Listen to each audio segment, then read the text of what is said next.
नमस्कार दोस्तों। पिछली क्लास में हमने नवंबर महीने की पार्ट फर्स्ट को देखा था करंट अफेयर्स का। आज हम नवंबर के पार्ट टू को देख रहे हैं। इस क्लास में हम पिछले जुलाई अगस्त वगैरह के जो भी बहुत ज़्यादा इम्पोर्टेंट फैक्ट्स है, जैसे ओलंपिक, पैरा ओलंपिक, इससे संबंधित कुछ रिवीजन भी करेंगे। पिछली क्लास के नवंबर पार्ट वन को भी जो है कुछ कुछ पॉइंट्स जो बहुत इंपॉर्टेंट है उनको लेंगे, और साथ में पार्ट टू देखते हैं। इसके बाद नवंबर की अपनी लास्ट क्लास होगी, जिसमें मैं सूजस सार, DIPR जो हमने करंट अफेयर्स के सिलेबस को डिस्कस किया था, उस टाइम जो फैक्ट लिए थे कि पत्रिका, राजस्थान पत्रिका की न्यूज और भास्कर वगैरह से जो क्वेश्चंस वगैरह, और DIPR, PIB, इनकी न्यूज़ के लिए मैं पार्ट 3 लेके आऊँगा। तो आज शुरू करते हैं हम बिना टाइम वेस्ट किए नवंबर का पार्ट 2। ठीक है, तो फर्स्ट देखो क्या लिखा हुआ है, Salumbar Ghatol gold field range. इसको जो है एस घाटोल SGF के नाम से भी जाना जाता है। तो शॉर्ट में अगर SGF आ जाए तो भी हमें पता रहना चाहिए कि ये किसके लिए प्रयोग में आया है। सलुम्बर घाटोल फील्ड यानी गोल्ड का फील्ड है, यानी यहाँ पे क्या निकला है, गोल्ड निकला है। फर्स्ट जगपुरा भूकिया, ये क्वेश्चन हमारे करंट अफेयर्स का जो सिलेबस है उससे इंटरलिंक नहीं हो रहा है, लेकिन ये कहाँ है, सीधा सीधा जो जियोग्राफी का सिलेबस है हमारा ग्रेड 1 का जियोग्राफी का, उसमें ये इंटरलिंक हो रहा है। हमारे जो है क्या है टॉपिक, खनिज है। उस खनिज में जो है नए नए जो स्थल होते हैं उससे भी जो है बहुत बार क्वेश्चन निकाल लेते हैं, इसलिए मैं इसको लेके आया हूँ। दूसरी बात, मैंने पहले भी कहा कि ग्रेड 1 के सिलेबस के अकॉर्डिंग ये क्लास है, लेकिन इसे ग्रेड 2 की जो राजस्थान का पोर्शन जो है वो कवर होता है। अन्य भर्तियों का जिसमें राष्ट्रीय और अंतर्राष्ट्रीय करंट अफेयर है वो पूरा इससे कवर होता है हमारी क्लास से। तो फर्स्ट देखो, ये जगपुरा भूकिया, जब हम ज्योग्राफी पढ़ते हैं तो हमेशा इसको पढ़ते हैं कि जगपुरा भूकिया ये कहाँ पे है, बांसवाड़ा में। गोल्ड के लिए बहुत ज्यादा जो है फेमस है, किसके लिए, गोल्ड के लिए। सेकंड देखो, ये भी बांसवाड़ा का प्लेस है, कांकरिया गारा। कौन सा प्लेस है, कांकरिया गारा। तो वापस बोलना है एक साथ, जगपुरा भूकिया। फर्स्ट क्या है, जगपुरा भूकिया। क्या निकला है यहाँ पे गोल्ड निकला है। इस फील्ड को किस नाम से जाना जाता है, शॉर्ट में अगर पूछूं मैं तो SGF के नाम से इसको जाना जाता है। S का मतलब सलुम्बर, G का मतलब घाटोल और F का मतलब फील्ड। तो जगपुरा भूकिया हो गया बांसवाड़ा का फर्स्ट। सेकंड कांकरिया गारा, सेकंड कौन सा हुआ, कांकरिया गारा। और थर्ड कौन सा हुआ, डुगोचा। डुगोचा कहाँ पे है बताओ मेरे को, सलुम्बर में। क्या सलुम्बर के बारे में हमने कुछ पहले पढ़ा क्या, कि हाँ सर, विधानसभा के अभी चुनाव हुए जिसमें जो शांता मीणा है, शांता अमृतलाल मीणा, वो वहां से क्या चुनी गई है, विधायक चुनी गई है, और वो महिला है। तो टोटल महिला विधायकों की संख्या हमारे विधानसभा में कितनी हो गई, 21 हो गई। ये हमने पिछली क्लास में जो है रिवाइज किया था। तो वही सलुम्बर, कौन सा सलुम्बर, शांता अमृतलाल मीणा वाला सलुम्बर। उसी सलुम्बर के डुगोचा जो प्लेस है, कौन सा प्लेस, डुगोचा प्लेस, उसमें क्या मिला है, उसमें जो है गोल्ड मिला है। तो हमारी जो राजस्थान की धरती भी अब क्या उगलने लगी है, सोना उगलने लगी है। तो फर्स्ट हमारे पॉइंट क्लियर हो गया। सेकंड देखो, गोविंद गुरु। गुरु जैसे मैंने पहले भी बताया था कि गुरु में रह के कौन सी मात्रा आती है, छोटा ऊ की मात्रा। तो गोविंद गुरु के बारे में हम अच्छे से जो है जानते हैं कि उन्होंने संत सभा की जो है स्थापना की थी। जो मानगढ़ हत्याकांड 1913 में हुआ था, वो सारी चीजें हमारे हिस्ट्री वाले पोर्शन में आती है। तो गोविंद गुरु के नाम पे जो बंजारा जातीय जनजातीय, यानी जो जनजातीय क्षेत्र की, क्षेत्रीय शब्दों को पकड़ना, क्षेत्रीय मतलब रीजनल विकास योजना, इसका शुभारंभ देखो। अब हमारे जो है सिलेबस, अगर सिलेबस पे हम जाएं, किस पे जाएं, सिलेबस पे जाएं, तो सिलेबस में हमारे लिखा हुआ है कि जो है राजस्थान की विकास परियोजना है। और ये विकास परियोजना है, नाम से ही पता चल रहा है विकास योजना। कौन से क्षेत्र के लिए, जनजातीय क्षेत्र के लिए। किसके नाम पे रखी गई है, गोविंद गुरु के नाम पे रखी हुई है। क्या पिछली क्लास में हमने कोई ऐसी पढ़ी थी क्या, हाँ, मुख्यमंत्री विश्वकर्मा पेंशन योजना पढ़ी थी।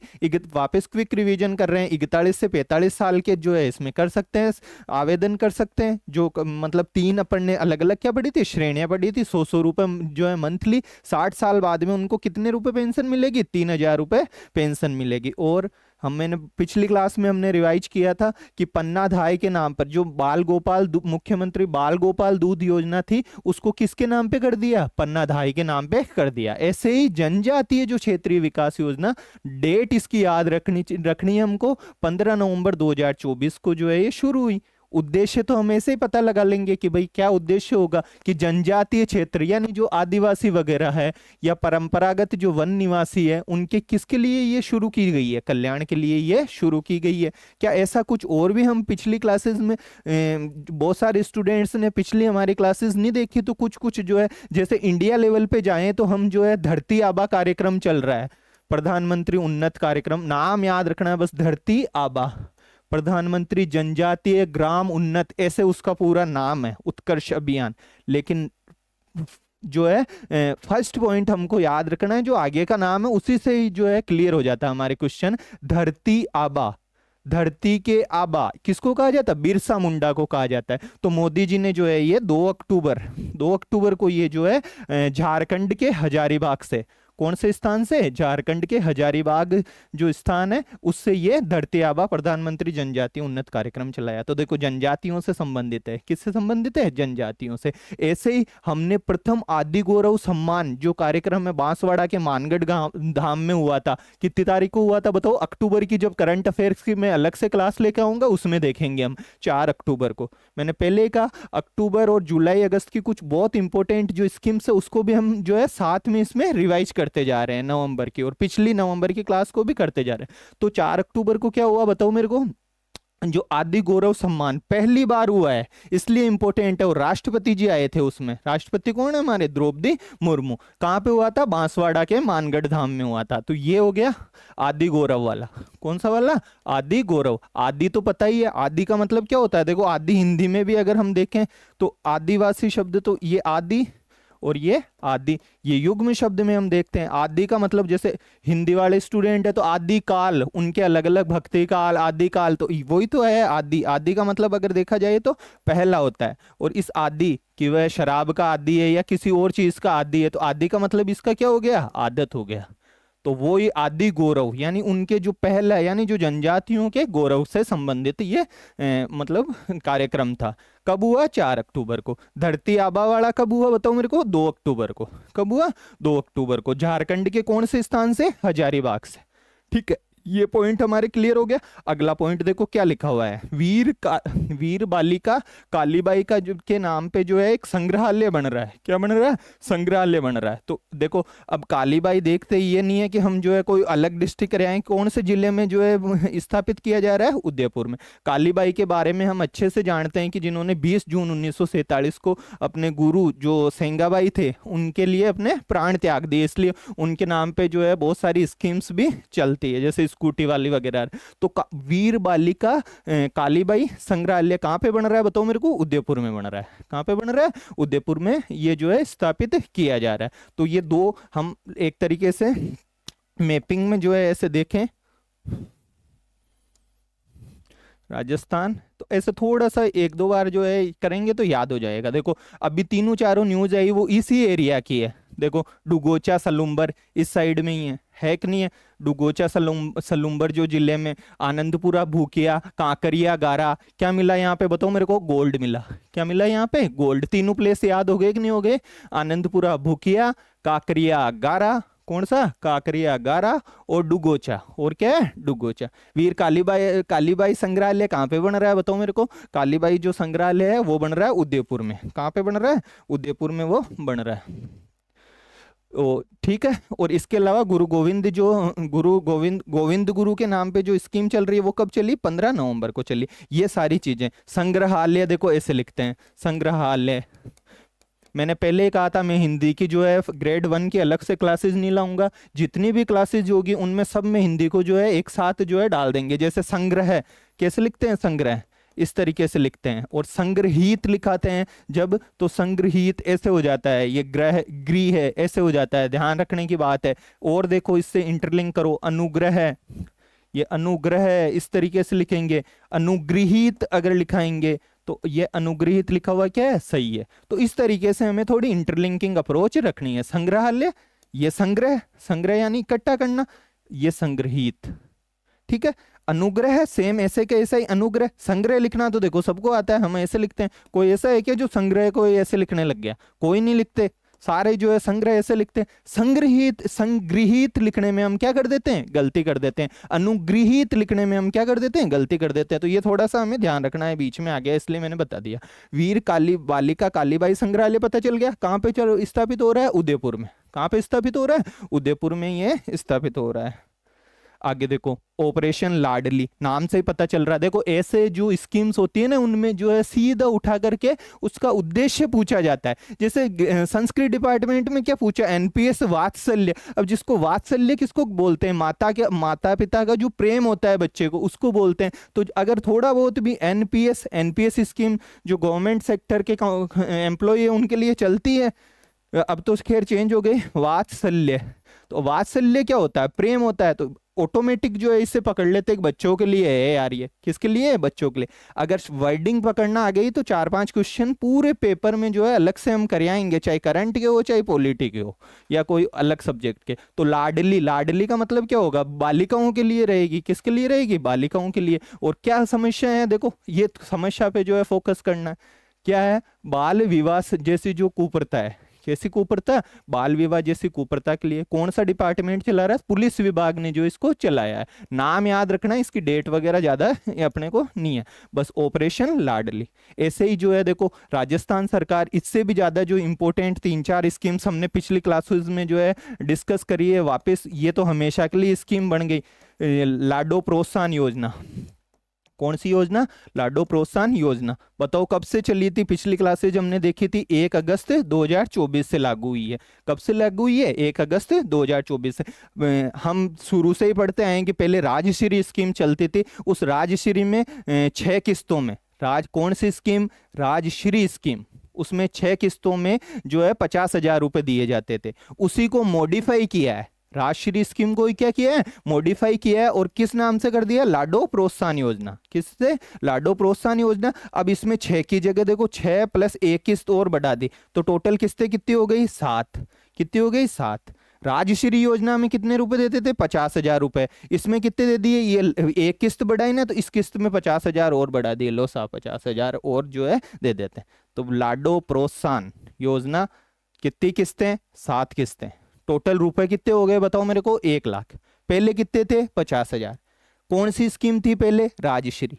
तो कथन कारणों में दे देगा कि लाडो प्रोत्साहन के संदर्भ में सही कथन। और देखो सिलेबस से कैसे इंटरलिंक हो रहा है। महिला सशक्तिकरण। क्या? महिला सशक्तिकरण से जो है ये इंपॉर्टेंट मतलब हो रहा है। और देखो शक्ति, सशक्ति, शक्ति ने सशक्त से बनाया, तो करण पढ़ते आते ही जो है क्या लेता है? बड़ा लेता है। जैसे मैंने अभी कोई कहीं देखा था, प्रस्तुतिकरण किसी ने ऐसे लिख रखा था, प्रस्तुति ऐसे लिखते हैं। ये मान लो प्रस्तुति, ऐसे प्रस्तुतिकरण कैसे होगा? बड़ा होगा। जैसे उदारीकरण। उदारीकरण कभी देखा क्या? या निजीकरण देखा क्या कि इस तरीके से जो है निजीकरण लिखा हुआ हमने देखा? कहीं नहीं देखा।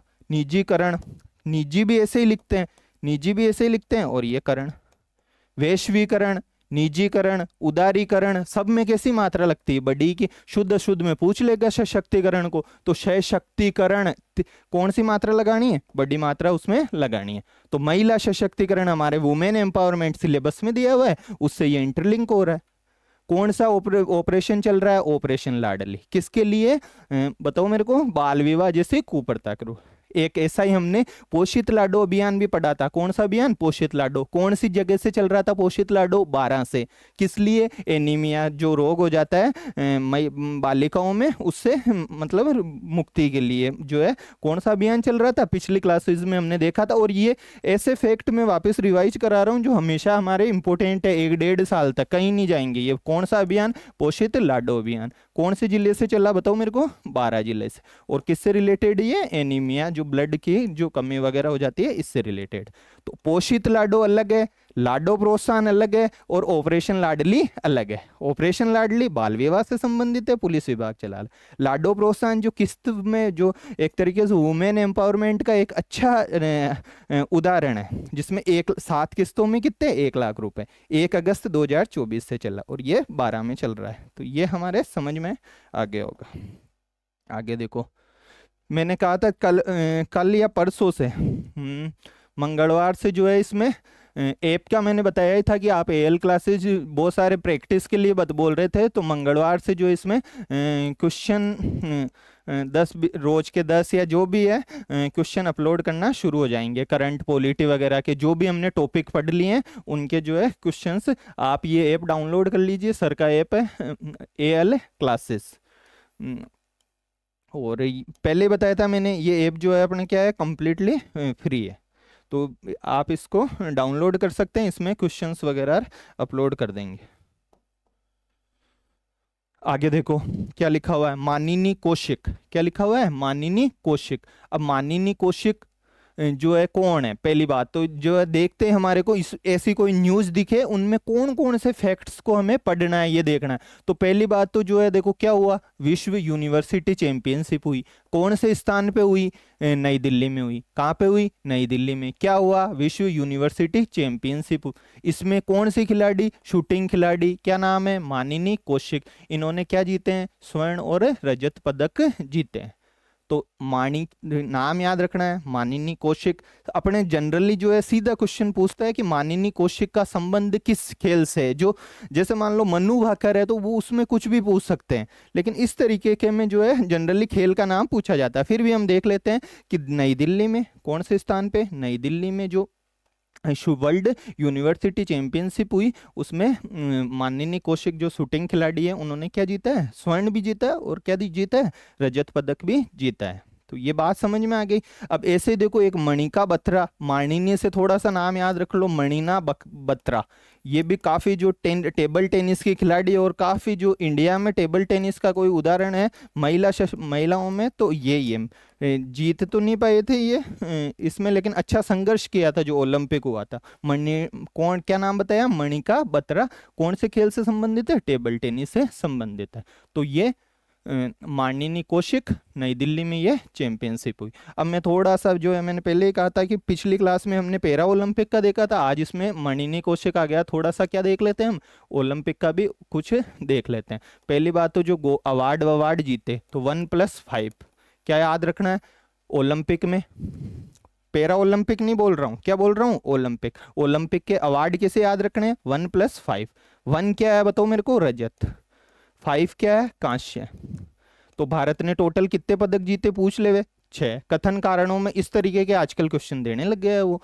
तो 1 रजत पदक और 5 कौन से पदक जीते, कांस्य पदक। इस 1 से जो है रैंक याद कर लो, 71 इंडिया की, ये रहा 1, ये रहा 1। तो ये इंडिया की क्या हो गई, ओलंपिक में रैंक हो गई। किस में रैंक हो गई, ओलंपिक में। लेकिन सर हमारे तो दिमाग में ये प्रश्न आ रहा है, ये 1 जो है किसने जीता और 5 कांस्य किसने जीते।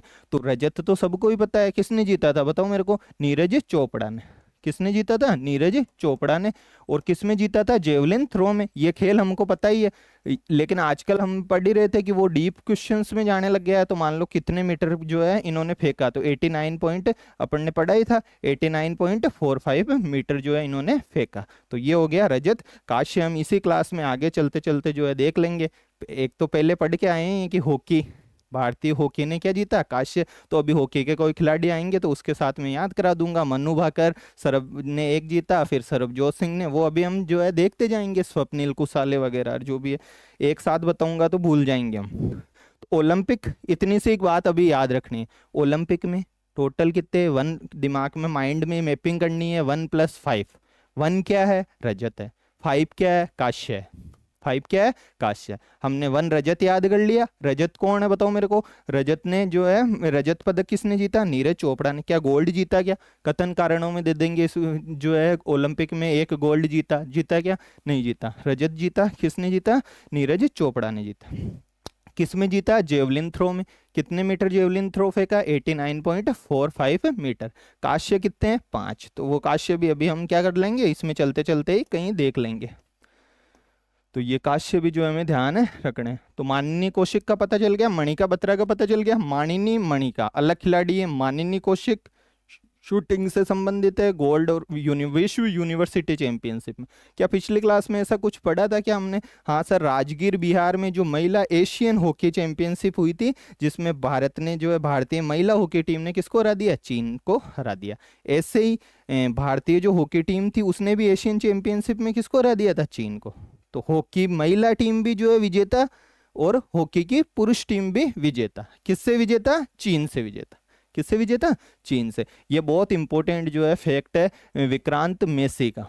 किसका? विक्रांत मैसी। कौन है विक्रांत मैसी? विक्रांत मैसी जो गोवा में, कौन से स्थान पे? देखो गोवा में इस बार जो है अंतर्राष्ट्रीय फिल्म, भारतीय अंतर्राष्ट्रीय, कौन सा आया? भारतीय जो अंतर्राष्ट्रीय फिल्म महोत्सव हुआ, उसमें इनको किससे सम्मानित किया गया? Indian film personality of the year. अब वो ऐसे तो पूछेगा नहीं कि विक्रांत मैसी का संबंध है या ऐसे वैसे, वो क्या पूछेगा कि हाल ही में जो है अंतर्राष्ट्रीय फिल्म महोत्सव में Indian film personality of the year से किसे सम्मानित किया गया। तो ध्यान रखना है, किसको सम्मानित किया गया? विक्रांत मैसी को। किसको किया गया? विक्रांत मैसी को। वापस बताएंगे मेरे को कि जो सोना कौन कौन से 3 स्थानों से जो है सोने की खदानें मिली है, बताओ। सबसे पहले आनंदपुर भूकिया। सेकंड नंबर का जो है कौन सा था? काकरा गारा जो क्षेत्र है। और थर्ड जो क्षेत्र था वो कौन सा था? सलूम्बर का डुगोचा क्षेत्र। कौन सा क्षेत्र? डुगोचा। कालीबाई संग्रहालय कहाँ पे बन रहा है? उदयपुर में बनेगा। कहाँ पे बनेगा? उदयपुर में बनेगा। तो ये चीजें हमने देख ली। तो विक्रांत मैसी क्या है भाई? ये फिल्म से संबंधित है, तो फिल्म की पर्सनैलिटी ऑफ द ईयर से इन्हें क्या किया गया? सम्मानित किया गया है। ठीक है, आगे देखो विश्व सौर रिपोर्ट। अब देखो ऐसे ही जो है ये शब्द हमेशा आएंगे, तो इनको हमको समझते जाना है। पिछले क्लासेज में हमने समझा था, लेकिन कई स्टूडेंट्स को पता नहीं है, वो क्लासेस देखी नहीं, तो हम वापस उनको जो है थोड़ा थोड़ा रिकॉल कर रहे हैं। देखो ISA शब्द कभी भी आए तो इसका मतलब क्या समझना है हमको। आई का मतलब ऐसे तो और भी फुल फॉर्म में होगी, लेकिन नवीकरणीय हमारे सिलेबस में क्या है बताओ मेरे को? नवीकरणीय ऊर्जा। तो ये नवीकरणीय ऊर्जा का एक नायाब उदाहरण है। किसका उदाहरण है? नवीकरणीय ऊर्जा का जो है। तो ISA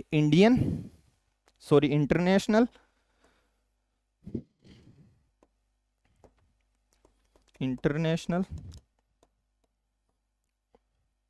सोलर, एस का मतलब क्या हो गया? सोलर और अलायंस। देखो इसमें भारत के नेतृत्व में, किसके नेतृत्व में? भारत के नेतृत्व में सोलर से संबंधित एक अलायंस बनाया गया। तो मुख्यालय भी कहाँ पे होगा? भारत में होगा। 2015 की बात है ये शायद। तो गुरुग्राम में, कौन से स्थान पे? गुड़गांव जो इसको बोला जाता था, उसमें इसका मुख्यालय। इन देश भाई ISA बनाया तो कोई ना कोई तो उद्देश्य होगा। सोलर से संबंधित कार्य करेंगे। सोलर का मतलब सौर ऊर्जा। तो सौर ऊर्जा से संबंधित इनका जो कार्य था वो यही था। देखो ये तो हो गई भूमध्य रेखा। कौन सी भूमध्य? ऊपर कौन सी रेखा होती है पता ही होगा थोड़ा थोड़ा, जैसे ये कर्क रेखा, फिर भूमध्य रेखा, और नीचे कौन सी है? मकर रेखा। तो कर्क से मकर के बीच में जो मतलब कंट्रीज आ रही है, उनमें सूर्यातप यानी सूरज का प्रकाश जो है अच्छे से आता है, तो उससे क्या होगा? सोलर मतलब एनर्जी क्रिएट करना। इसलिए अलग अलग देश क्या कर रहे हैं इसमें, इस अलायंस में जो है क्या कर रहे हैं? हिस्सा ले रहे हैं, मतलब इसके सदस्य बन रहे हैं। जैसे अभी पराग्वे वगैरह और भी बहुत सारे कंट्रीज जो है इसके क्या बने? हिस्सा बने हैं, सदस्य बने। तो ISA थोड़ा समझ में आया कि भाई कर्क रेखा से मकर रेखा के बीच में जो सोलर सूर्यातप अच्छा प्राप्त होता है, तो इसके जो कंट्रीज है ये, और क्यों कर रहे हैं ये बताओ मेरे को? नवीकरणीय ऊर्जा। पूरे जो जैसे क्लाइमेट चेंज पे कोई सम्मेलन होता है, पिछली क्लास में हमने जो है पढ़ाई था, COP29 हुआ अभी अजरबैजान के बाकू में। कहाँ पे? अजरबैजान के बाकू में। COP30 होगा बेलेम में, ब्राजील के कहाँ पे? बेलेम में। ये पिछली क्लासेज अगर देखी होगी तो अच्छे से क्या होगा? याद होगा। उसमें यही तो बातें चलती है कि यार जलवायु परिवर्तन के लिए हम क्या करें। तो फिर ऐसे जो है बहुत सारे संगठन अलग अलग जो है डे टू डे बढ़ते जाते हैं, और इनका सबका एक ही उद्देश्य होता है कि नवीकरणीय ऊर्जा को क्या किया जाए? प्रोत्साहित किया जाए। तो इसी जो है तो ये समय समय पर क्या करता है? रिपोर्ट जारी करता है। इसने विश्व सौर रिपोर्ट जारी की, 3रा संस्करण वगैरह याद नहीं रखना, ये इंडिया से संबंधित है, इसलिए हमको थोड़ा ध्यान रखना कि इसका सत्र जो है कहाँ पे आयोजित हुआ? नई दिल्ली के कहाँ पे? भारत मंडपम में। मैं पहले ही कह रहा हूँ भारत मंडपम एक बहुत ज्यादा इंपॉर्टेंट एक तरीके से प्लेस हो गया। कोई भी अंतर्राष्ट्रीय लेवल की घटना इंडिया में हो रही है तो जनरली भारत मंडप में हो। जैसे अभी यूनेस्को का वो जो विश्व विरासत घोषित, जैसे मोईदम, असम में जो मोईदम है उसको किया, तो यहाँ पे ही उसका जो है अधिवेशन हुआ। कहाँ पे हुआ? भारत मंडप में। ऐसे ही ग्रीन हाइड्रोजन पे कोई सम्मेलन हुआ था, तो वो भी कहाँ पे हुआ था? भारत मंडपम में। तो देखो कभी मान लो क्वेश्चन आता नहीं रहे, फिर भी हमको इस तरीके का दिखे और इंटरनेशनल लेवल की कोई घटना दिखे, तो उसमें ऑप्शन पे क्या कर सकते हैं हम? रिस्क लेके भारत मंडपम कर सकते हैं। तो ये भारत मंडपम में आयोजित हुआ। वर्ष अब सौर रिपोर्ट है, पूरे विश्व की सौर रिपोर्ट है, तो 2023 में जो सौर क्षमता है वो कितनी कर दी, तो मतलब हो गई है 1418 गीगावाट हो गई है। कितने गीगावाट हो गई है, 1418 गीगावाट हो गए। ऐसे इंडिया को जो है 500 गीगावाट जो है 2030 तक करनी है। 500 गीगावाट कब तक करनी है, 2030 तक करनी है।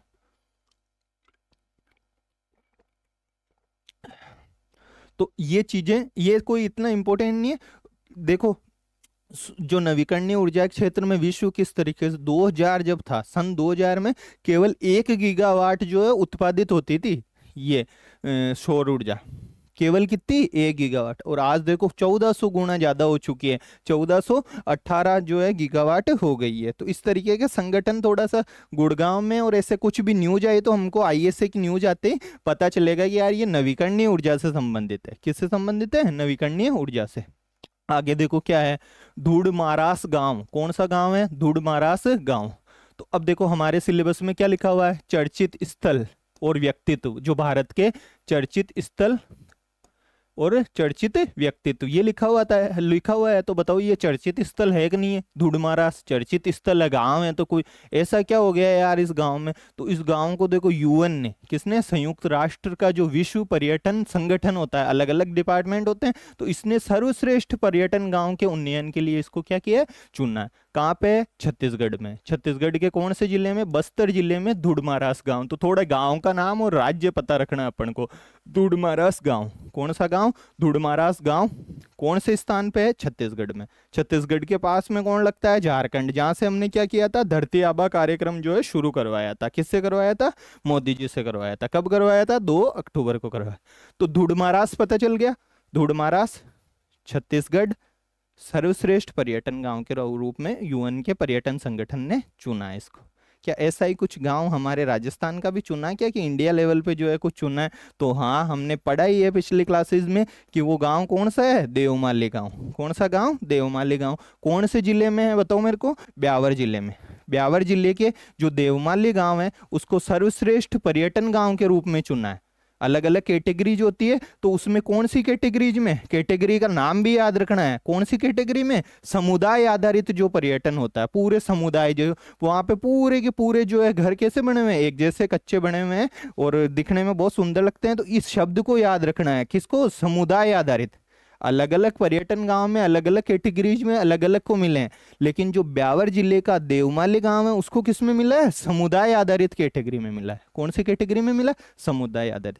धूड़मारास में बताओ क्या हुआ है, धूड़मारास को तो यूएन ने चुना है। किसने, यूएन के जो पर्यटन संगठन है, ये एक इंडिया लेवल पे चुना है इसको। कौन से गांव को, देवमाली गांव को। तो ये बात हमें क्या रहनी चाहिए, पता रहनी चाहिए। आगे देखो, गुरु घासीदास तमोर पिंगला टाइगर रिजर्व, इसको देखो छत्तीसगढ़ सरकार ने इस अभ्यारण्य को जो है क्या किया है, टाइगर रिजर्व के रूप में अधिसूचित किया है। कौन से को, गुरु घासीदास तमोर टाइगर रिजर्व को। तो अब देखो, पहली बात तो थोड़ा बहुत नाम याद रखना है, ये क्वेश्चन वैसे भी इतना अभी ये धूड़मारास तो बहुत इंपॉर्टेंट है। जैसे धूड़मारास कहाँ पे है, छत्तीसगढ़ में। गुरु घासीदास तमोर पिंगला टाइगर रिजर्व भी कहाँ पे है, ये भी छत्तीसगढ़ में। ऐसे थोड़ा राजस्थान का भी हमें पता रहना चाहिए कि यार जो है अभी कुंभलगढ़ को हाल ही में जो है अधिसूचित कर किया, तो ऐसे। तो गुरु घासीदास तमोर पिंगला टाइगर रिजर्व, इस फैक्ट को मैं केवल जो है इसको थोड़ा सा देखने के लिए जो है लाया हूँ। किसको, जैसे ये क्या लिखा हुआ है, अभ्यारण्य। हम हमेशा देखते हैं कई बुक्स वगैरह में भी छोटे क्लासेस में पढ़ते टाइम जो है हम ऐसे लिख देते थे, अभ्यारण्य, और भय को आधा कर देते। अब मैं पूछूं, मान लो कि भय कैसे लिखते हैं, तो कोई ऐसा है क्या जिसने भय को ऐसे लिखा है कि भय, भय का मतलब क्या होता है, डर। भय का मतलब क्या होता है, डर। ऐसे लिखते हैं क्या भय, हमको कोई भी पूछे तो हम तो ऐसे लिखेंगे भय, ऐसे लिखेंगे भय। भय का मतलब क्या होता है, डर, ठीक है। और क्या है कि जिसमें डर नहीं हो तो वो क्या हो, अभय। वो क्या है, अभय। और अरण्य का मतलब क्या होता है बताओ मेरे को, जंगल, विपिन, कानन, ठीक है।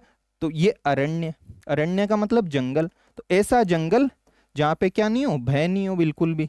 और ये अभय, क्या अभय, तो भय पूरा आएगा कि आधा आएगा, पूरा आएगा। तो ऐसे शुद्ध लिखेंगे, ऐसा लिखा हुआ क्या हो जाएगा, गलत हो जाएगा। तो थोड़ा सा जो है हमें क्या रखना है, ध्यान रखना है। कौन सा अभयारण्य है बताओ मेरे को, गुरु घासीदास तमोर पिंगला अभयारण्य। थोड़ा सा नाम अगर याद रहेंगे तो हमको ये याद हो जाएगा। धुड़मारास गांव याद हो गया, देवमाली याद हो गया। देवमाली कौन सी कैटेगरी में है, समुदाय आधारित में। कौन सी में, समुदाय आधारित। यूएन के जो पर्यटन संगठन है उसने किसको चुना है बताओ मेरे को, धुड़मारास गांव को। किसको चुना है, धुड़मारास गांव को जो है। ये फैक्ट अपना क्लियर हो गया। आगे देखो, इस तरीके के जो है इन ऐसा फैक्ट दिखते हैं हम उसको छोड़ते हैं। जैसे किसी भी मान लो कुछ भी पढ़ते रहेंगे तो ऐसा फैक्ट देखते हैं या कोई अंतरिक्ष से संबंधित फैक्ट है तो उसको हम छोड़ देते हैं। हमारे सिलेबस में बताओ अलग से लिखा हुआ है अंतरिक्ष प्रौद्योगिकी। क्या लिखा हुआ है, अंतरिक्ष प्रौद्योगिकी जो है हमारे सिलेबस में अलग से लिखा हुआ है। साइंस एंड टेक में रिसेंट डेवलपमेंट्स वो अलग से लिखा हुआ है। महामारी प्रबंधन क्या लिखा हुआ है, अलग से लिखा हुआ है। तो ये देखो अंतरिक्ष प्रौद्योगिकी का कल हमने जो है कुछ पढ़ा था क्या, पिछली क्लास में हमने पढ़ा ही था, क्या पढ़ा था, अभी उसको वापस जो है कहीं देख लेंगे। GSAT-N2 को जो है क्या किया है, प्रक्षेपित किया है। कौन से संचार उपग्रह को, GSAT-N2 को। तो वो हम अभी बाद में देखेंगे। K4 बैलिस्टिक मिसाइल, कौन सी मिसाइल, बैलिस्टिक। देखो दो तरह की मिसाइलें होती है, कभी भी पूछे तो करंट पढ़ते टाइम ऐसी बातों की हमें ध्यान रखना है। एक तो क्रूज मिसाइल और एक ऐसी मिसाइल होती है बैलिस्टिक। थोड़ा सा हमें आइडिया रहना चाहिए कि यार बैलिस्टिक दिखते ही जो है इसको छोड़ दिया। जैसे मान लो ये पृथ्वी है, इससे इस तरीके से जो प्रक्षेपित की जाने वाली इस टाइप से कोई एंगल वेंगल पे, तो वो कौन सी होती है, मतलब ऐसा जो पथ होता है ना, इस पथ को जो है बोला जाता है परवलयाकार। कैसा पथ, परवलयाकार। तो इस पथ पे कोई भी मिसाइल चलती है, जैसे यहाँ से जैसे गेंद फेंकते हैं ना, तो ऐसे जो जाने वाली उसको तो क्या बोलते हैं, बैलिस्टिक। और जो सीधी चलती है इस टाइप से, मान लो जो कुछ हाइट पे सीधी चलेगी, उसको कौन सी मिसाइल बोलते हैं, क्रूज मिसाइल बोलते हैं। जैसे ब्रह्मोस वगैरह है ना हमारी, तो वो क्रूज मिसाइल है। कैसी मिसाइल है, क्रूज मिसाइल। तो ऐसे शब्दों से जो है हमारे को डरना नहीं है। पहली बात तो ये मिसाइल है तो ये कैसी है, बैलिस्टिक। तो हमारे माइंड में आ गया यार कि ये इस तरीके से जाएगी। कैसे जाएगी, इस तरीके से जो है ये चलेगी। तो इस शब्द से डरना नहीं है। अब कहीं भी बैलिस्टिक आए, क्रूज आए, तो हमारे को क्या रहेगा, पता रहेगा। किसने किया है, भारतीय नौसेना द्वारा। अब नाम क्या है इसका, देखो K4। क्या नाम है, K4, जो कि एक SLBM यानी सबमरीन लॉन्च्ड, यानी सबमरीन से जो है लॉन्च की जाने वाली बैलिस्टिक मिसाइल है। इसका परीक्षण INS अरिगात जो है पनडुब्बी से किया है। जैसे देखो अंतरिक्ष पढ़ते हैं, क्या पढ़ते हैं, अंतरिक्ष प्रौद्योगिकी, हमारे सिलेबस में भी है। तो किसी को भी जैसे मान लो हमने एक संचार उपग्रह कल पिछली क्लास में किया था GSAT-N2, जिसका नाम था GSAT-20 भी उसको बोला, ठीक है। ये तो उपग्रह है, इसको भेजने के लिए किससे भेजा था बताओ मेरे को, रॉकेट से भेजा था। किससे भेजा था, रॉकेट से भेजा था। भेजा था कि नहीं भेजा था, इसरो का था ये, NSIL का। इसरो मतलब एक तरीके से इसरो की वाणिज्यिक शाखा कौन सी है, पिछली क्लास में हमने देखा था NSIL। तो ठीक है, रॉकेट कौन सा था बताओ मेरे को, फॉल्कन 9। रॉकेट कौन सा था, फॉल्कन 9। ये रॉकेट कौन सी कंपनी का था बताओ मेरे को, स्पेस एक्स कंपनी का था। कौन सी का था, स्पेस एक्स, जो कि इलोन मस्क की है। 4700 kg का ये उपग्रह है। ये चीजें पढ़ी थी। दो चीजें चाहिए देखो, एक तो उपग्रह चाहिए और साथ में क्या चाहिए, उस उपग्रह को प्रक्षेपित करने वाला कोई ना कोई रॉकेट चाहिए। तो ऐसी कोई भी न्यूज चाहिए, इसरो कुछ भी करे तो दो चीजें हमारे माइंड में आनी चाहिए यार, किस रॉकेट से प्रक्षेपित किया और उपग्रह का क्या नाम था। जैसे अभी संस्कृत डिपार्टमेंट वाले में क्या है, SSLV D3, तो ये तो रॉकेट था। ये तो क्या था, इस रॉकेट, ये सबसे छोटा रॉकेट, तो इस रॉकेट से प्रक्षेपित किया था। कोई बताओ उपग्रह को करेंगे तो उस उपग्रह का नाम क्या था, EOS 08। ये दोनों चीजें उसने पूछी कथन कारण में। तो इस तरीके से अंतरिक्ष प्रौद्योगिकी न्यूज पढ़ रहे हैं, क्या माइंड में आना चाहिए, एक तो उपग्रह कौन सा है और एक किस रॉकेट से उसे प्रक्षेपित किया गया। तो ऐसे ही सेम जब कोई भी मान लो मिसाइल को, जो नौसेना के जैसे मिसाइल वगैरह है, तो उसको मिसाइल खुद तो जाएगी, किसी न किसी से तो जो उसको क्या करेंगे, प्रक्षेपित करेंगे। तो नौसेना वाले में जो है किससे प्रक्षेपित करते हैं उनको, जनरली पनडुब्बियों से। किससे करते हैं, पनडुब्बी से जो है, जैसे पनडुब्बी है उससे प्रक्षेपित करेंगे। और किसको प्रक्षेपित करेंगे, मिसाइल को। तो एक तो पनडुब्बी हमारे को समझ में आ गई कि यार ये जैसे मान लो एग्जाम्पल के लिए पनडुब्बी है, तो इस पनडुब्बी का नाम पता रहना चाहिए हमें। किसका नाम पता रहना चाहिए, पनडुब्बी का। और इससे जिस मिसाइल को जो प्रक्षेपित किया जा रहा है मान लो, उस मिसाइल का नाम पता रहना चाहिए। तो मिसाइल तो कौन सी है बताओ मेरे को, K4। मिसाइल का नाम क्या है, K4। कलाम 4, के का मतलब क्या है, घुमा देगा, K4 की जगह कलाम 4 दे दिया तो कलाम 4 भी इसको बोलते हैं। पनडुब्बी का क्या नाम है, INS अरिगात। अरी किसको बोलते हैं, शत्रु को। ये भारत की जो, अब चाहे किस, भाई पनडुब्बी है तो किसी न किसी से तो चलेगी, तो ये चलती किससे है बताओ मेरे को, परमाणु ऊर्जा से चलने वाली इंडिया की दूसरे नंबर की जो है ये क्या है, पनडुब्बी है। अभी पिछली जो क्लासेस हमने ली थी ना उसमें ये अलग से फैक्ट पढ़ा था कि अरिगात को लॉन्च किया है। ये किससे चलती है, परमाणु ऊर्जा से चलती है। और कौन से नंबर की है, इंडिया में सेकेंड नंबर की है, दूसरे नंबर की, एक इससे पहले भी बन चुकी है। तो ये चीजें हमें पता रहनी चाहिए।